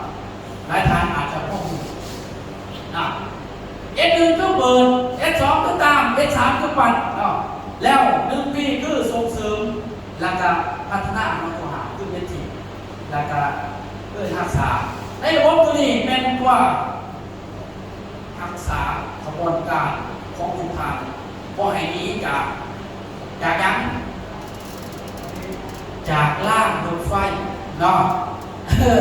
อันนี้จากล่างรับทานเจ็บเลยเนาะไปต่ออะไรสิไปต่อมือสิพ่อสามีไปบ้านเนาะพอเจ็บแต่ถือว่าสาหัสสมควรว่าซะเนาะเบิ่งเนาะเข้ามา S1 S2 เนาะ S3 อย่างเนาะS1 คือเพิ่นว่าหาผู้ซื้อ S2 คือหาผู้ขายเนาะ S3 คือหาผู้ขยายแล้ว1 ปีหาผู้สอนแล้วตัวนี้ไม่ยังนี่หาผู้นำตัวที่หาคือเป็นสิบแล้วตัวที่6คือผู้บริหารสิ่งเขาเห็นทุกวันคือผู้บริหารกระบวนการเขาS1 S2 มันจะแตกต่างกันไปครับการหาคนเพื่อเขาไม่ได้องค์กรต้องหาลักษณะสิหาผู้ซื้อหาผู้ขายหาผู้ขยายหาผู้สอนสัจว่ามันแยกกันออกเธอขอS1 มันสามารถหาได้แบบไหนS1กันบอกแล้วมันบอกเรื่องการขายหาผู้ซื้อผู้ขายโดยตรงซึ่งปัจจุบันเราลงS1ยังS1ลงตามบ้านลงเป็นตามบ้านโดยมีเอกสารลงไปแล้วเอาขายเรื่องเพื่อเอาเงินหาคนขายส่วน S2 นี่ซึ่งมันจะขอมันมันจะมีทรัพย์ของมันเฉพาะที่จริง ทุกอย่างมันคือ S 1นี้เนาะมันมี S เนาะตัวนี้ก็ว่าขายตัวต่อตัวกันสิเนาะมันสิมีเรื่องซึ่งเข้าไปนำระบบพวกนี้นั่นคือเนาะเราก็จะสิย่อไปจักหน่อยเนาะ S 1ราคาเป็น S เกินว่า SS เนาะเป็นโฮมเซลจังซี่เนาะโฮมเซลเกินว่าขายสินค้าที่บ้านลูกค้าเห็นบ่ S 1ก็คืออันที่1คือไปโรงพยาบาลแล้วมีการจัดการควบคุมส่วน S 1พวกโฮมเซลนี่เกินว่าไปขายอยู่เพื่อนทีมงานเขามีสมาชิกเขาแล้วไปขายอยู่เพื่อนเขามาร่วมหาคน10คน20คนอะไรแล้วแต่อยู่เพื่อนก็จะแตกต่างกันนั่นน่ะตัว3เป็น OPP แกลน OPP เนาะบอก OPP สัญจรสิซึ่งเขาจะเกิดเป็นวันที่จะซ้อมเนี่ยกับพี่อยู่ท่าแดงสิเนาะรวมเบิดในโครงเขตนั่นมารวมอยู่ในเมืองท่าแดงเนาะอาจจะเป็นโรงแรมหรือสโมสรรวมมีการจัดตั้งรวมมีอาจจะมีทางกสิกรรมบออาจจะมีทาง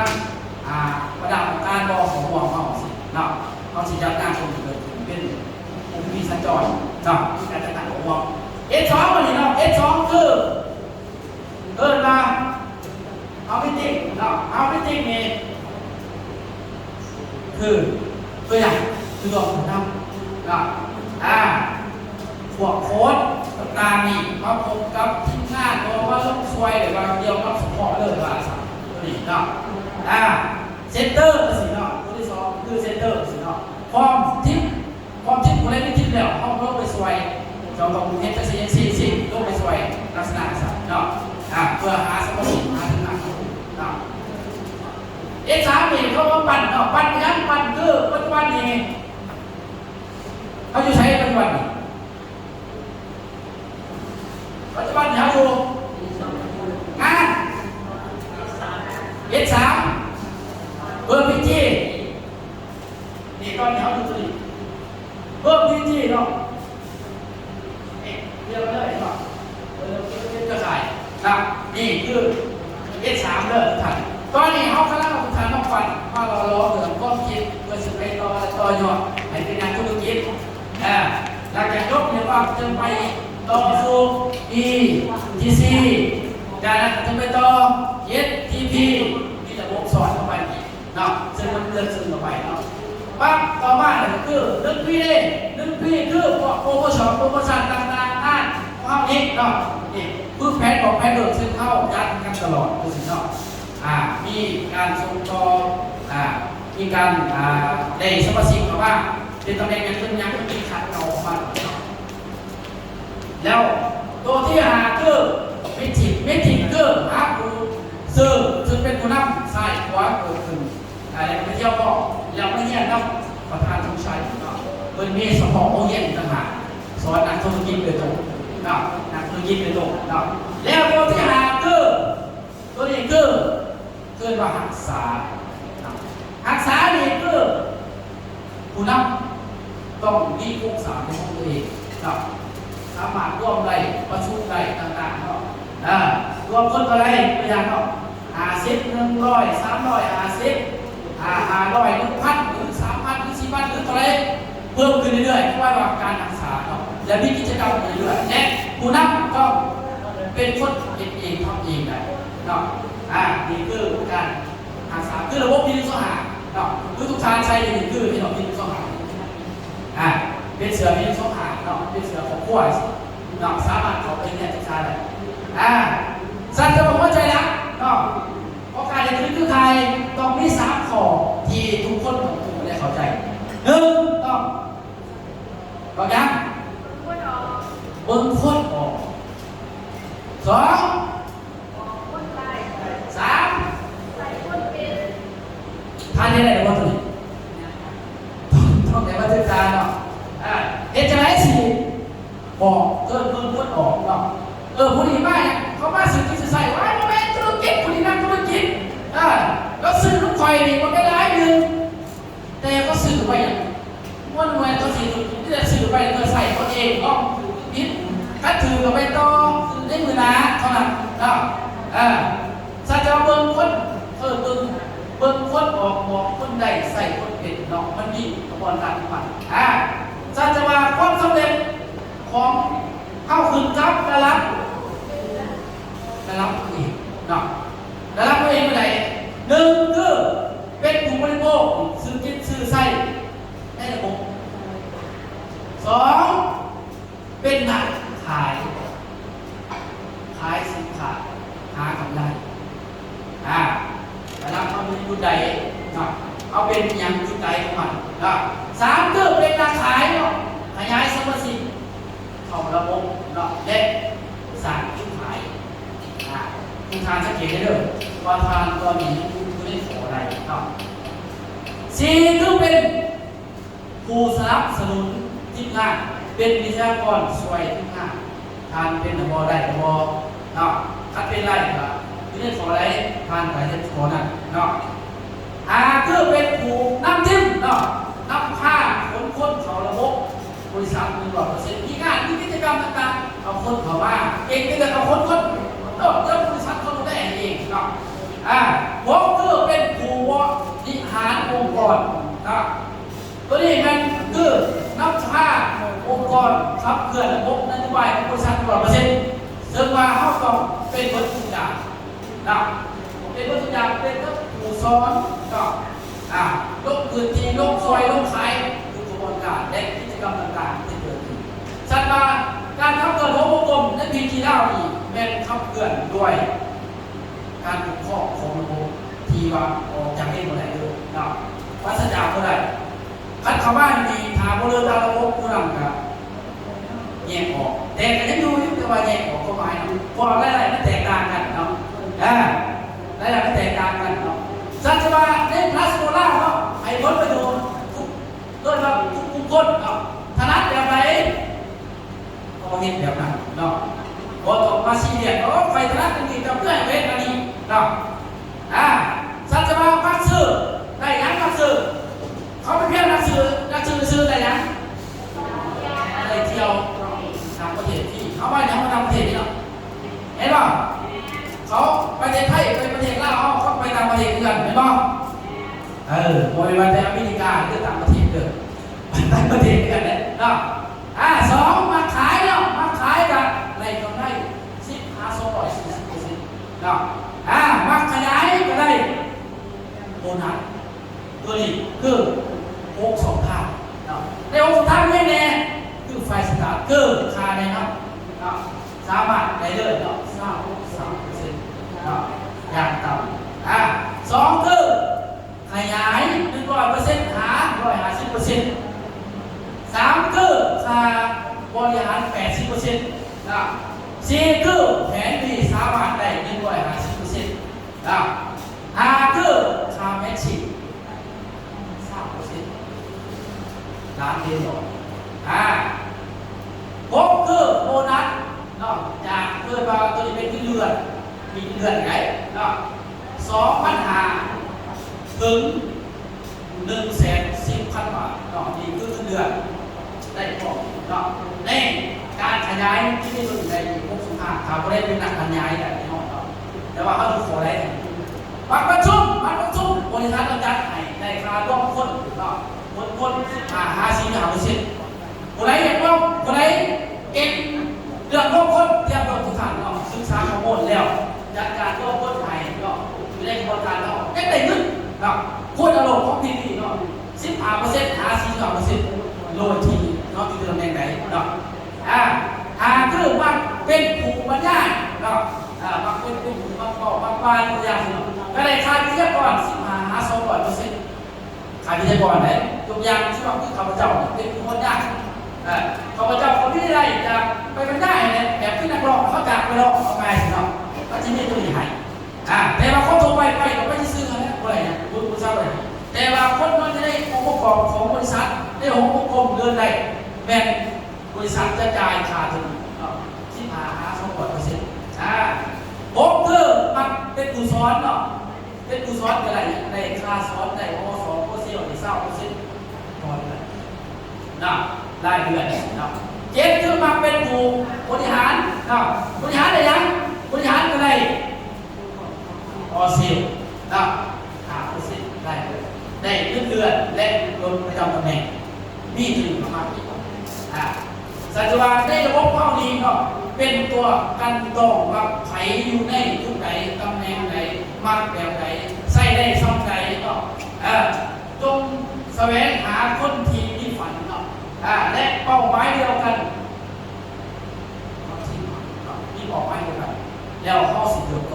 เนาะพยายามเบิ่งให้ออกบอกให้ได้ใส่ให้เป็นเนาะ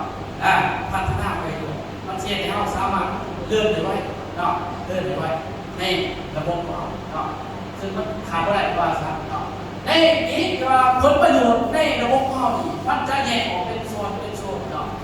มันจะบอกกันผลประโยชน์ของพนักงานปีจีเล่านี่เนาะจะได้ทำจากบริษัททั้งหมดเนาะนี่ก็ผลประโยชน์เนาะหลายคนเราเนี่ยคือแยกเสือแยกสีแยกชั้นเสือผู้นั้นเป็นสูตรเสือผู้นี้เป็นก้อนน้ำก้อนแรงสีนั่นสีนี่เป็นบ้าทานก็เห็นก่อนว่าเอาคนนี้ก็นุ่งเสือสีแดงคนนี้ก็นุ่งเสือสีดำคนนี้ก็นุ่งเสือสีขาวเป็นบ้าเคยสังเกตบ่มันถูกแยกไปแล้วว่าผู้ใดจุดใดได้นี่นะคือสิแล้วเขามาคนบางคนเขามาที่จุดใดเนาะบางคนกับเขามาหรือเที่ยวในซื้อก็มีเนาะไม่ได้เสียเขามาปั๊บเนาะแต่ละนี่เย็นของทางไหนเนาะในระบบนี้ก็คือสื่อเซตหนึ่งคือเราหนึ่งเซตหนึ่งชุดจะสิเนาะเป็นสมาชิกเขาเลยก่อนเขาเป็นสมัครเป็นตำแหน่งไปเรื่อยตำแหน่งกินในประการเขาปกติเลยเนาะแต่ว่าถามว่าเขาได้โครงสร้างของที่ในสองหาหรือระบบคุ้มครองเอาในองค์กรแม้เทียบฐานก็คือต้องเริ่มแต่เสือสีหยังสีแดงคือเขาเอิ้นมาผู้รับเก่าเขาเอิ้นมาเสือสีแดง VIP เนาะหรือภาษาหรือเราร่วมของการเกินมาเนี่ยVIP เห็นป่ะ VIP เนาะVIP เนาะซึ่งใน VIP นี่เนาะมันจะมีหลายๆของมันเนาะที่สองก็คือเสือสีบัวเนาะเสือสีบัวคืออาจารย์ในยุคข้างหลังเนาะอาจารย์คำเรียกก่อนเสือสีบัวเสร็จเนาะซูเปอร์ VIP นี้เนาะตัวนี้ก็เป็นตำแหน่งธุรกิจไปเลยตำแหน่งธุรกิจซื้อปั๊บไปเที่ยวไปเลยไปเที่ยวเลยเนาะแล้วตัวที่สามคือหัวหน้ากลุ่มเนาะหัวหน้ากลุ่มคือกลุ่มใดเลยเนาะกลุ่มใดเลยนี่สามารถจัดการจัดการประชุมในต่างๆนี่ได้บอกนี่คือการดำเนินการเนาะอันนี้คือหัวหน้ากลุ่มต่อมาคือหัวหน้าทีมวันนี้เนาะเสื้อขาวแขนม่วงเสื้อขาวแขนม่วงเนาะมันทำให้ได้หลายของมันเนาะจะได้กระบวนการเป็นสัตว์ของมันแล้วเสื้อเกิดมาซูเปอร์ไวเซอร์เป็นหัวหน้าทีมเนาะเป็นหัวหน้าทีมเลยเนาะสามารถจัดกองประชุมร่วมได้ในทีมเองเนาะเป็นผู้บริหารเองในทีมเนาะเป็นเสือตัวนี้อันนี้เป็นสีเสือที่แตกต่างกันไปเนาะเพราะว่าเป็นของไปเนาะคือตัวนี้แหละที่เจ็ดสองทางเนาะซึ่งที่เจ็ดสองทางเองของเขาสื่อมากว่าเป็นการธุรกิจอัตโนมัติเลยเนาะและเที่ยวก็แต่ว่าได้ดีเนาะมันก็มีการระวังได้แต่เฉพาะในพังงาน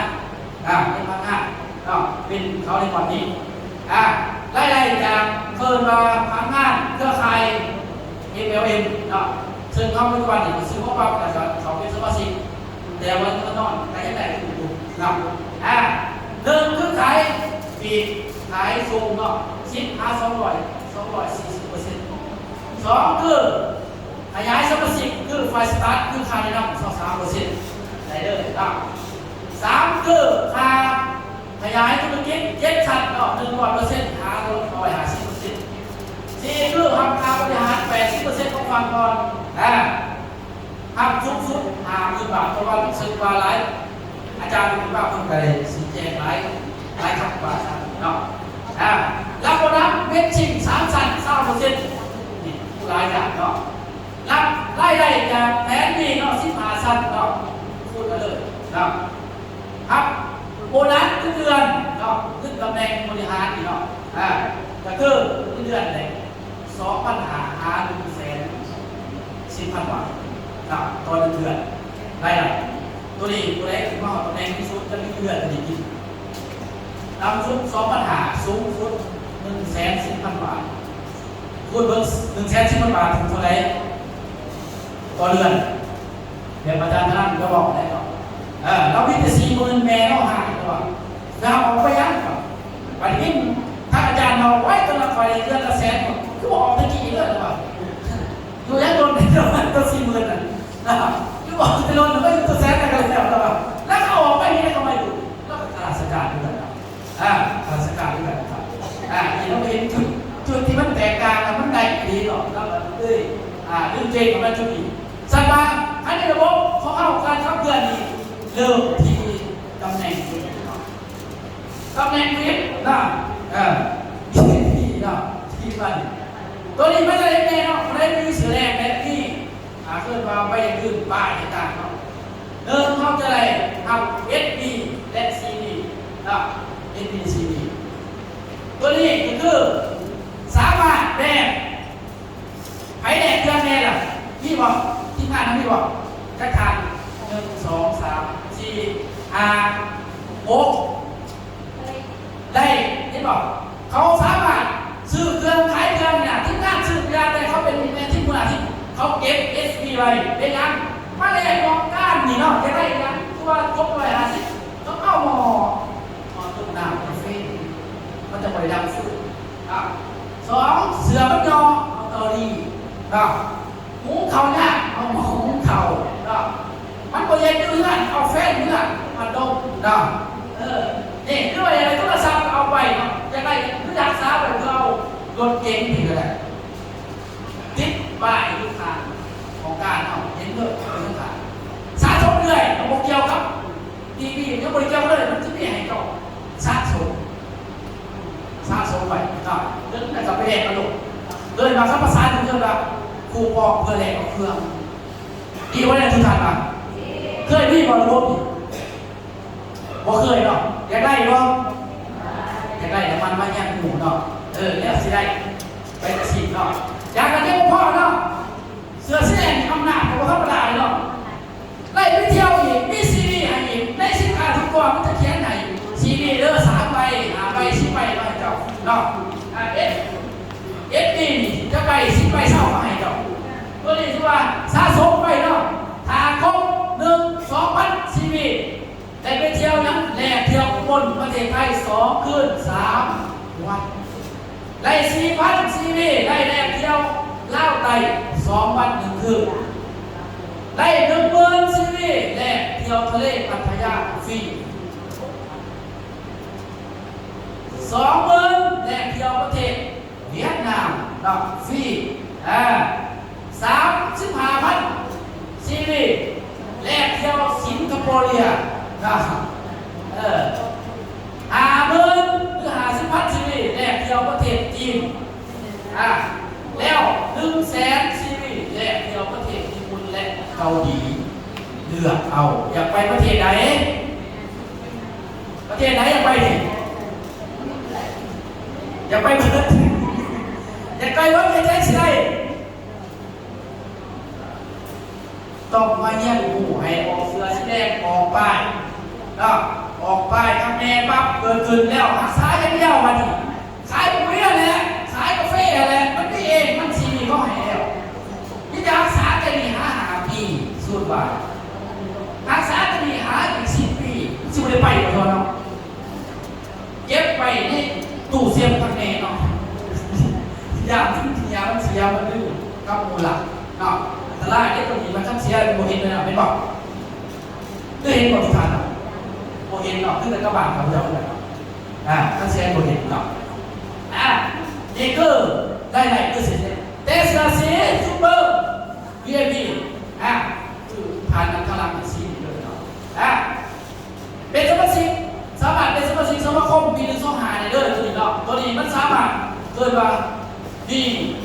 การช่วยเหลือสมาคมเนาะว่าธรรมดาตัวนี้มันมีระดับของมันแต่ว่าสีเสือมีระดับของมันเนาะตัวนี้ก็เรียกว่าเสือผู้นำซูเปอร์ VIP เนาะมีคะแนน1,000 ทีดีเป็นในเสือตัวนี้แล้วก็เป็น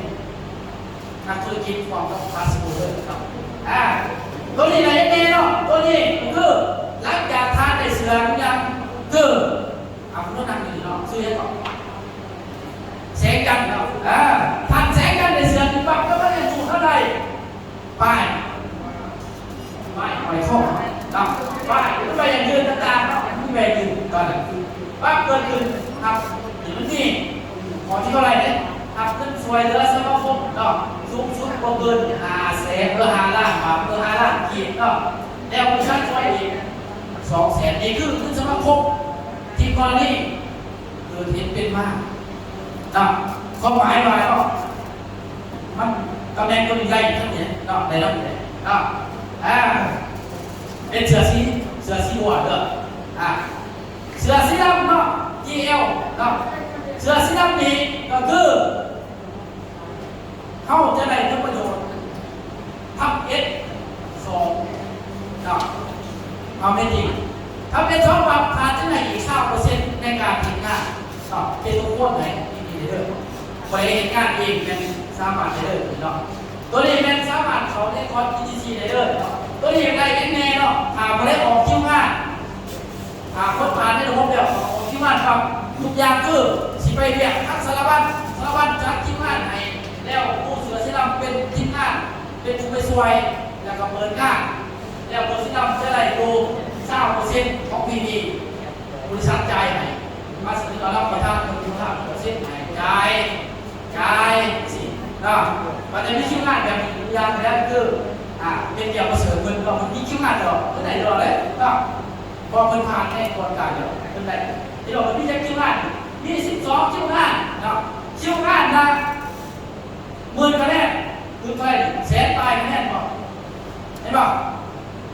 100,000กว่าคะแนนเนี่ยเอาสมมุติว่า100,000คะแนนครับแล้วก็100,000คะแนนมาคูณใน9%มันได้เท่าไหร่ลองคูณกันบัดนั้น20,000ได้ทั้งเงินได้20,000นี่เท่าไหร่ได้ซื้อได้บ่ทันว่าซื้อตัวขายรถของรถพังเดียวกันนี่ที่คิวงานเนี่ยโรงงานซื้อเท่าไหร่20,000นี่คือระบบมันจะสวยเนาะจัดมาไปยังที่บ้านแล้วตกไปโรงงานเนี่ยก็อยู่ของการอะไรแล้วสั่งการอะไรแล้วเขาไม่ได้อะไรของเขาเข้าใจป่ะระบบควบคุมข้อลักษณะนี้เนาะคุณอาทิตย์เลยคุณอาทิตย์กันสามารถเป็นผู้เปิดมาสวยที่ตัวเองได้ดูแลที่ตัวเองได้จัดงานการถ่ายรูปกันในกรณีการได้9%เช่นเดียวกันตัวนี้ได้หลายอย่างตัวนั้นคือมันจะมี EP ซึ่งมา EP บางคนกับจนอย่างรักกันมาเมื่อกันนี้บางคนจะยืมกันถึงนี่เห็นเนาะเพราะว่า EP มันมีอำนาจเลยเอามาแลกเที่ยวก็ได้ EP เนาะเอามาแลกขึ้นก็ได้มันสามารถแลกได้สัจว่าผลประโยชน์ดีคือ EP มันคือเกิดมานับมาแลกเกิดมาสินค้าฟรีก็ได้เนาะนับมาแลกเป็นนวัตกรรมก็ได้ EP เด้อนับมาแลกเขาวัดคอร์สก็ได้เนาะนับมาแลกวัดท่องเที่ยวก็ได้นับมาแลกสินค้าได้เบิดสัตว์วัดที่ที่มันเขียนให้เซ็ตจากผู้จัดการดันขึ้นเงินทุกอันเลยทุกอันเนาะมีทุกอันเนาะจากนั้นนี่ถ้าประธานเพิ่นนั้นเที่ยวไปเที่ยวไปน้ำเนาะผู้ใดที่สะสม EP ครบ350 EP ครบ10 ทานกับไป10 ทานครบ20 ทานกับไป20 ทานเนาะนี่ต่อไม้เด้อต่อไม้หนึ่งที่เกี่ยวไปแต่ว่าหากว่าโมเดลเป็นที่2เนาะท่านเนาะเดือน6เราไปเวียดนามแต่เอาไปที่ EP ถึง350จำบริการที่พวกอีกเอา EP มาให้เขาเนาะให้เขาไปยืนไหนนะประธานเป็นอนุมัติให้เที่ยวฟรี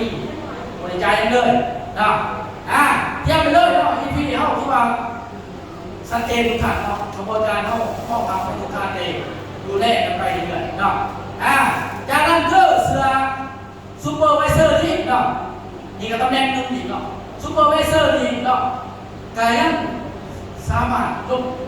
เกินไปประชุมเนาะช่วยเกิดว่าไปช่วย1 OPP ต่างๆเนาะกายได้9%ของ PV พูดเอากัน100,000 คะแนนก็เท่ากับ 20,000จังซี่นะมันจะได้สิเนาะร่วมลงลาวกันวันนี้ต้องคนไหนเป็นแล้วก็คณะทำงานเราทำงานเนี่ยก็ได้อยู่ในเศร้าเฮ็ดไปเลยมันเป็นเงินเนาะเข้ากับหาเงินเนาะแม่นบ่หรือว่าโมวิไปหาเงินเนาะกูมือนี่หาเงินกันทุกคนเนาะ ให้เขาใจได้นะฉันมาตัวไหนไม่เป็นที่นั่นไรที่ว่าบริษัทจ่ายเนาะเขาก็ต้องเอ็นตามกระบวนการเขาอะไรตามมันเนาะเพิ่นก็บ่สามารถว่าเจ้าก็ต้องเอาเด้อบ่ได้ตัวระบบมันเป็นตัวขีดออกไปแล้วต้องเห็นภาพระบบสัตว์เขาต้องพากันเขาในองค์ประกอบของระบบไม่ได้เนาะดึงเองเขามาเป็นผู้นำไม่ได้เนาะทุกส่วนมันจะมีเพื่อนว่าได้แตกต่างกันไปเนาะได้แตกต่างกันไปนี่แหละอยู่อย่างคือซีโอเนาะอย่างซีโอเสือเสี่ยวให้คนอาจจะเห็นตั้งที่งานที่เขาพเจ้าในใส่นี่โอพีต่างๆเนาะที่เขาจัดขึ้นแต่นี่แหละเนาะตัวนี้ซีโอจะได้อยู่30%เนาะ30%ของพีพีมีพีพีเกิน100คุณเอา30%ทีมงานที่เขาพเจ้าลงเสือซีโอปั๊บถึงว่ามันได้ปั๊บเกินถึงนั่นนี่ถึง10,000 คะแนนนะพูดเอา30%ต่อไปเท่าไหร่มันจะเป็นสิเนาะตัวแรกที่ตำแหน่งซีโอในที่ทำหรือตำแหน่งกรรมการคือกรรมการคือก็ที่ทางล่างก็เสือสีม่วงสีเนาะเสือสีเพื่อการสามารถได้กัน S2 ที่เนาะ S2 หรือเซนเตอร์เนาะเพื่อแต่45%ของที่นี่เป็นผู้บรรยายเป็นผู้จัดการงานต่างๆเนาะตัวนี้มันก็ได้เต็มไปเลยเนาะหรือเพื่อจะไปดูแลเขาที่การทุกการแล้วแต่กระบวนการของคุณเนาะแต่ว่าเพื่อก็ได้49%ขอแต่จัดการคิวกันเนาะไม่ได้ตามกระบวนการทำหรือผู้บริหารองค์กรมีสิเนาะคือเสือสีฟ้าที่ว่าเขาดูหมู่บ้านหรือพินิจบอกหรือว่าที่ตอนสอบให้บอกข้างคณะเขาดูเสือสีฟ้าสีกบนะตัวนี้จะได้ดูเกิดว่างานจะเป็นงานS1งานต่างๆที่เกิดขึ้นในผู้บริหารสามารถได้เดินพอแต่เขาไปดึงมองกันนะตัวนี้45%ถึง200%นะพูดเกินถึงของตัวนี้นะแล้วจากนั้นอะไรครับEP อีกเนาะ60 คนหาจัดการเกินถึง60 คนนับไปเลยเนาะได้ดู15 EP ทุกครั้งอย่าไปจัดการดูสำนักงานสาขาร่วมใน10 คน20 คน30คนเอาเลยเนาะ10 คนเท่ากับ15 EP 20 คนเท่ากับ30 EP ได้ทำไปเลยเพราะว่าเขามีงานแล้วเสือสีแดงคือที่มาในมุมขีดขนาดมาดูก็คือจะได้ยังไงได้โอเซล9%เกิดมาครับโอเซล9%รายเดือนจากนั้นที่2ก็คือได้จากบริหารที่อีก9%ได้2 ทางได้2 ทางหรือผู้จัดการผู้จัดการอะไรนั้นได้5%ของพีวีก็คือตัวนี้ได้รายเดือนได้รายเดือนแต่ว่าตัวนี้มันจะมีเงินไทยเงินสปอร์ตด้วยแหละสปอร์ตบริษัทอันที่2คืออะไรรถประจำตำแหน่งมีรถประจำตำแหน่งไหนและขับเคลื่อน6 องค์ที่นี่สั้นไปอยากดูตำแหน่งไหนก็มีความสามารถอยู่ในระดับนั้นอยากเป็นผู้จัดการเสือสูตรครบที่มันจะตัดหายตามเยอะแล้วดูแลตามคนงานถ้าผู้ได้ผู้จัดการสามารถดูแล6 องค์ใดดังการอย่างไรที่จะว่าที่งานS3คือปัจจุบันนี้ที่เราดูทุกอย่างข้าพเจ้าจะไม่เห็นข้าพเจ้าเห็นเองเดียวกับอาจารย์ข้าพเจ้าไม่เห็นเองข้าพเจ้าสามารถเป็นผู้จัดการได้เลยทุกทางที่นั่งอยู่นี่ก็สามารถเป็นได้เช่นเดียวกันเวลาที่เป็นข้าพเจ้าและก็ทีมงานเนี่ยทุกทางที่นั่งอยู่นี่ในเราคนที่ว่าว่าเนี่ยในเข้าใจอาจจะมีความดีเขาเป็นผู้จัดการมีเงินเดือนมีเงินตำแหน่งมีโอเซลให้กินนี่คือระบบความเกิดของเขานี่จะว่าทุกแตกต่างของแต่ละของมันจะแตกต่างกันไปมันจะคือกันได้แล้วจะว่าเสือแต่ละเสือมันจะแตกต่างกันมันก็คือกันภาษาไม่ยังเห็นหลายเพื่อว่ามันแยกชัดมันจะมีกระบวนการที่ชัดเจนถ้าสามารถทำตรงกับตัวเองเตรียมที่ทุกนั้นเตรียมมือตัวเองบ้างมันต้องแยกออกมาผู้ใดต้องเป็นขันเป็นของกระบวนการของเราดูแลตามกระบวนการใครจะเป็นซีโอแต่สัญญาณนะบางคนก็สามารถสร้างผู้ที่ให้เป็นซุปเปอร์ อร์ไวเซอร์สามนี่ซูเปอร์ไวเซอร์ซ้ายขวาที่เป็นซูเปอร์ไวเซอร์ประธานเนาะเพิ่นก็ตั้งสูตรและแต่งตั้งเป็นซีอีโอเลยเป็นซีอีโอเลยเนาะแล้วก็ดูแลทำงานสายขวาตามระบบเนาะตามระบบตามกระบวนการเนาะจากนั้นซีอีโอนี้ยังสามารถทำอะไรนะแข่งกันได้ด้วยเนาะทำงานกับผู้ใดเท่าไรเดือนนี้ได้เท่าไรผู้ใดเท่าไรอย่ามาวัดกันเนาะเกินมาซิ่งกันเนาะแข่งขันได้เลยเนาะอาทิตย์หนึ่งที่สองที่หนึ่งทองรับ20,000 บาทที่สองได้10,000ที่3ได้แข่งกันเนาะและการทุกกระบวนการของเรามันจะมีการดูแลที่คงระดับเนาะสังเกตของเราเนาะมีคือหลายๆที่เราจะเกินไปวัดเนาะตำแหน่งลดตำแหน่งมันแยกโครงกันไปขอจะเข้าใจระบบและเข้าใจระบบทางการจะว่าทุกคนอยากประสบผลสำเร็จอย่าออกจากยังโอ้ถือเพื่อจองอยู่เนาะเพื่อจองเนาะหนึ่งเนี่ยพอออกจากข้างสองมากถ้าออกจากระบบถึงกันกษัตริย์เนี่ยพอสามารถมันอยู่ทุกที่ใดโมมีเงินเดือนโมมีลดตำแหน่งโมมีโอเซลกินเนาะโมมีได้ใดที่เพิ่นจะให้กับโครงการแม้กระทั่งบางคนพอเราในระบบมีได้สูงถึง30,000-40,000แต่กับโมมีเพิ่นว่าเพิ่นจะมาย่อบอกภาษาหนึ่งครับได้ระยะเจ้าจะเป็นผู้สื่อผู้ไทยซึ่งเขาจะบอกเขาจะบริโภคที่ระบบนะครับแบบห้วยขายก็เป็นห้วยขายเห็นป่ะเพราะเราตีเก่งขนาดนั้นแต่ว่าเราสามารถไปซิ่งแชมป์อะไรบ้างแต่ว่าเราตีโมเก่งแต่เราไม่ไหวขาดแต่ต่างกันบอกผู้นั้นมีสิทธิ์ไปซิ่งแชมป์ผู้นั้นเก่งไปเมื่อไหร่ก็อะไรเขาขาดมันบอกยกโอกาสที่แต่รับฝันที่เนาะเป็นลักษณะนั้นต่างเนาะอยากจะว่ากระบวนการของเขายังสามารถปั่นซุปเปอร์สตาร์สตาร์ซุปเปอร์ต่างปัจจุบันนี้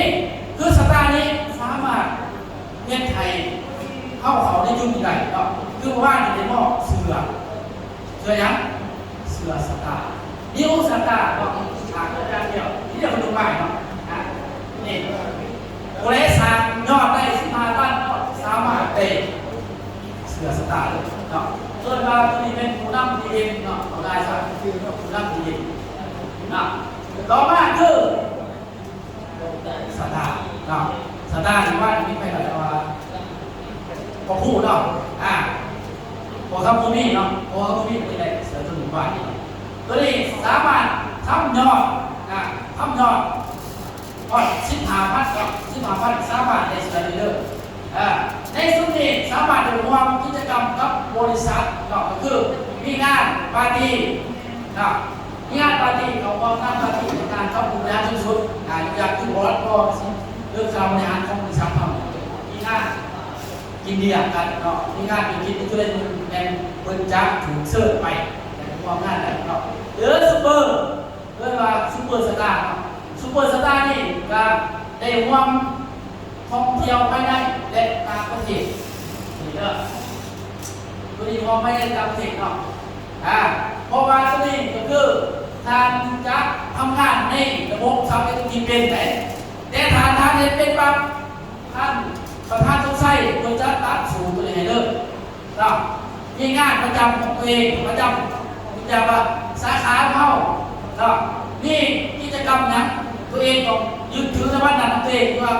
ไปเสาร์วันเสาร์เลยจัดงานเสาร์เอาคนเข้ามาร่วมกันงานเสาร์มาร่วมงานเสาร์งาน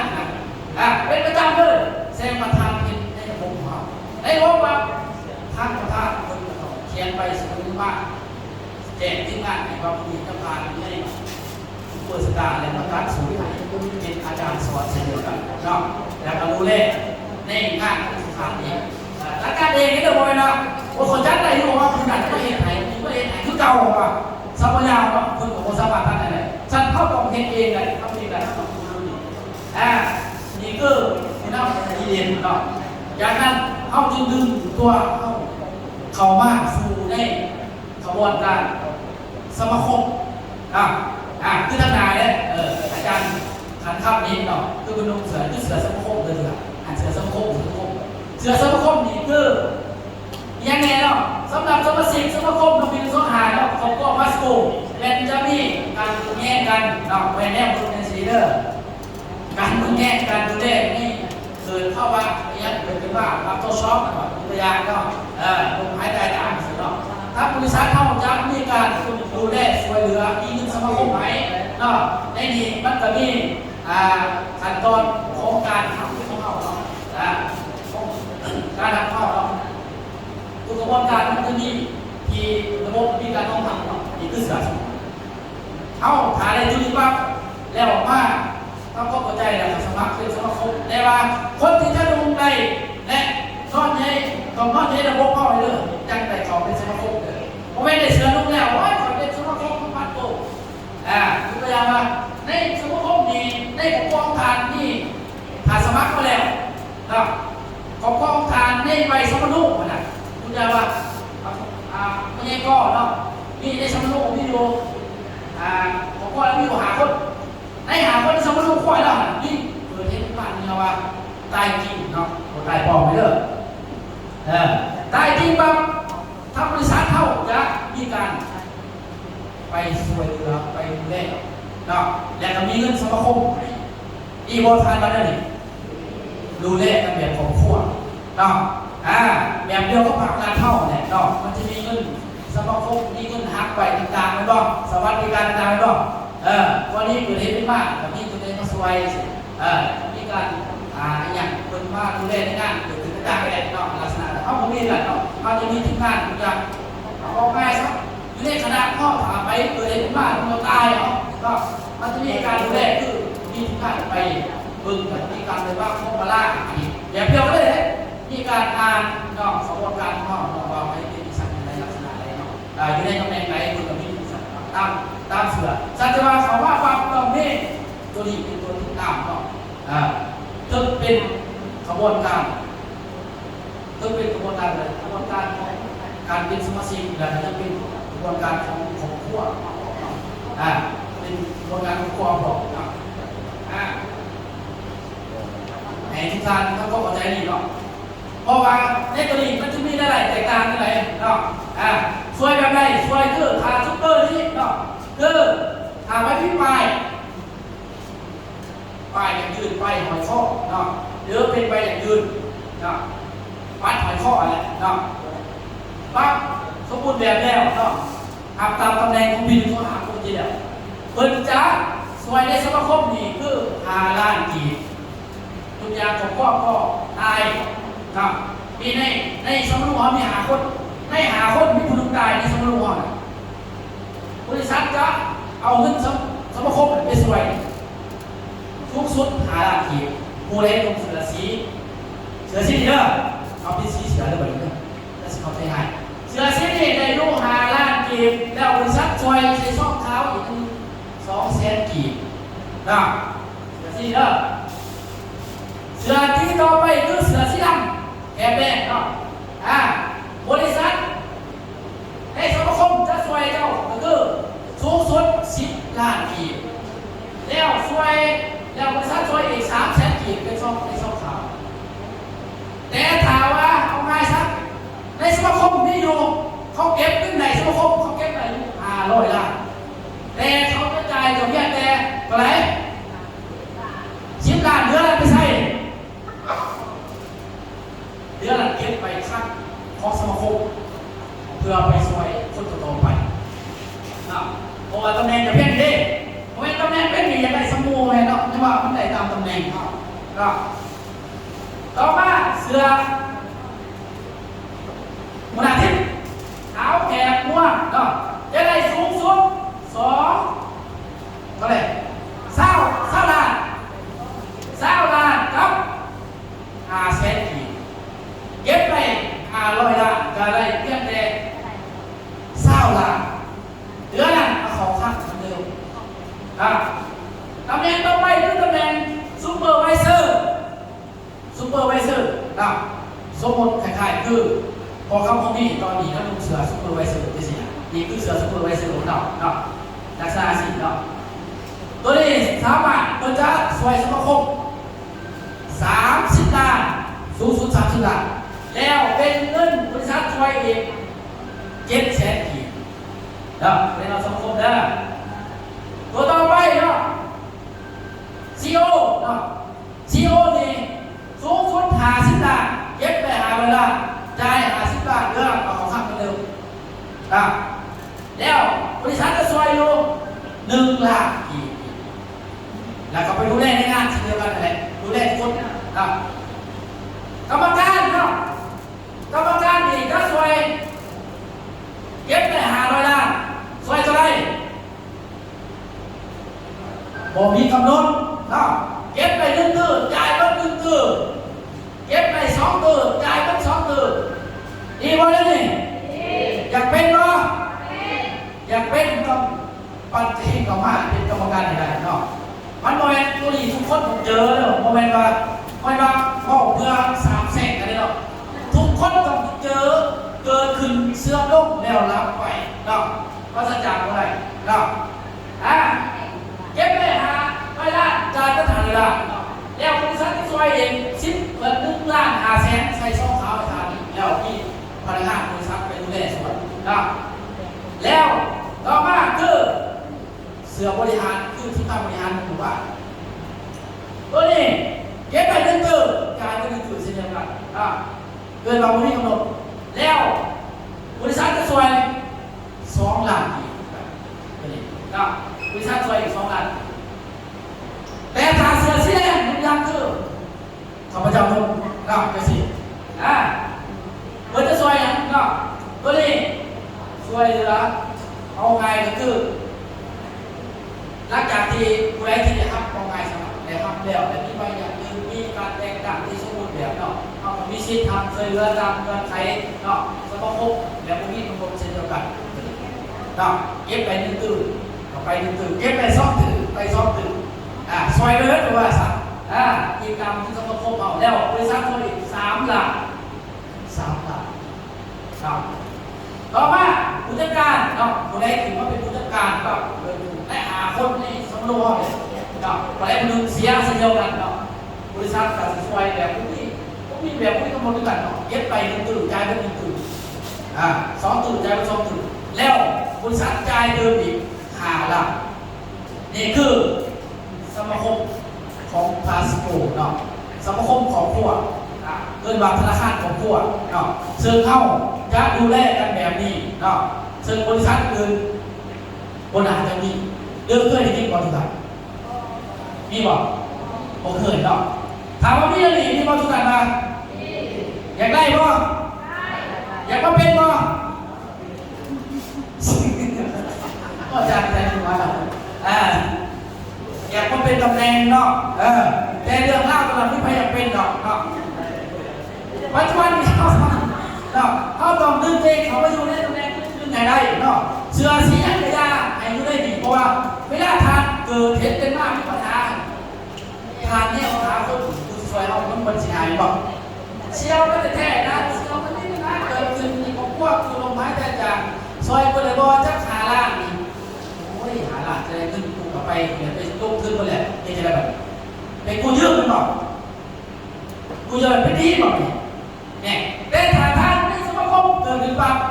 มันสวยเป็นบอกขนาดเป็นบอกเป็นบอกขนาดนั้นมันจะช่วยรัฐบาลเมืองนี่มันจะมีอย่างเกิดประกันชีวิตบอกลงไปสวยเก็บเงินเลยผมจะมาเก็บนี่เนาะแล้วก็สวยตามปีตามขันนี่บอกคือการดูขัน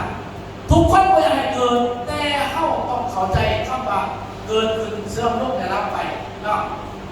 ยิ่งเรียกว่าอะไรเนาะไปบริจาคขึ้นเขาไปวัดแบบไปบวชเนาะจะได้ที่พลาดอย่างเดียวเนาะว่าได้เนาะสัจจว่าวัฏจักรอะไรเนาะทุกคนตรงทุกข้อเนาะวัฏจักรอะไรนี่เนาะ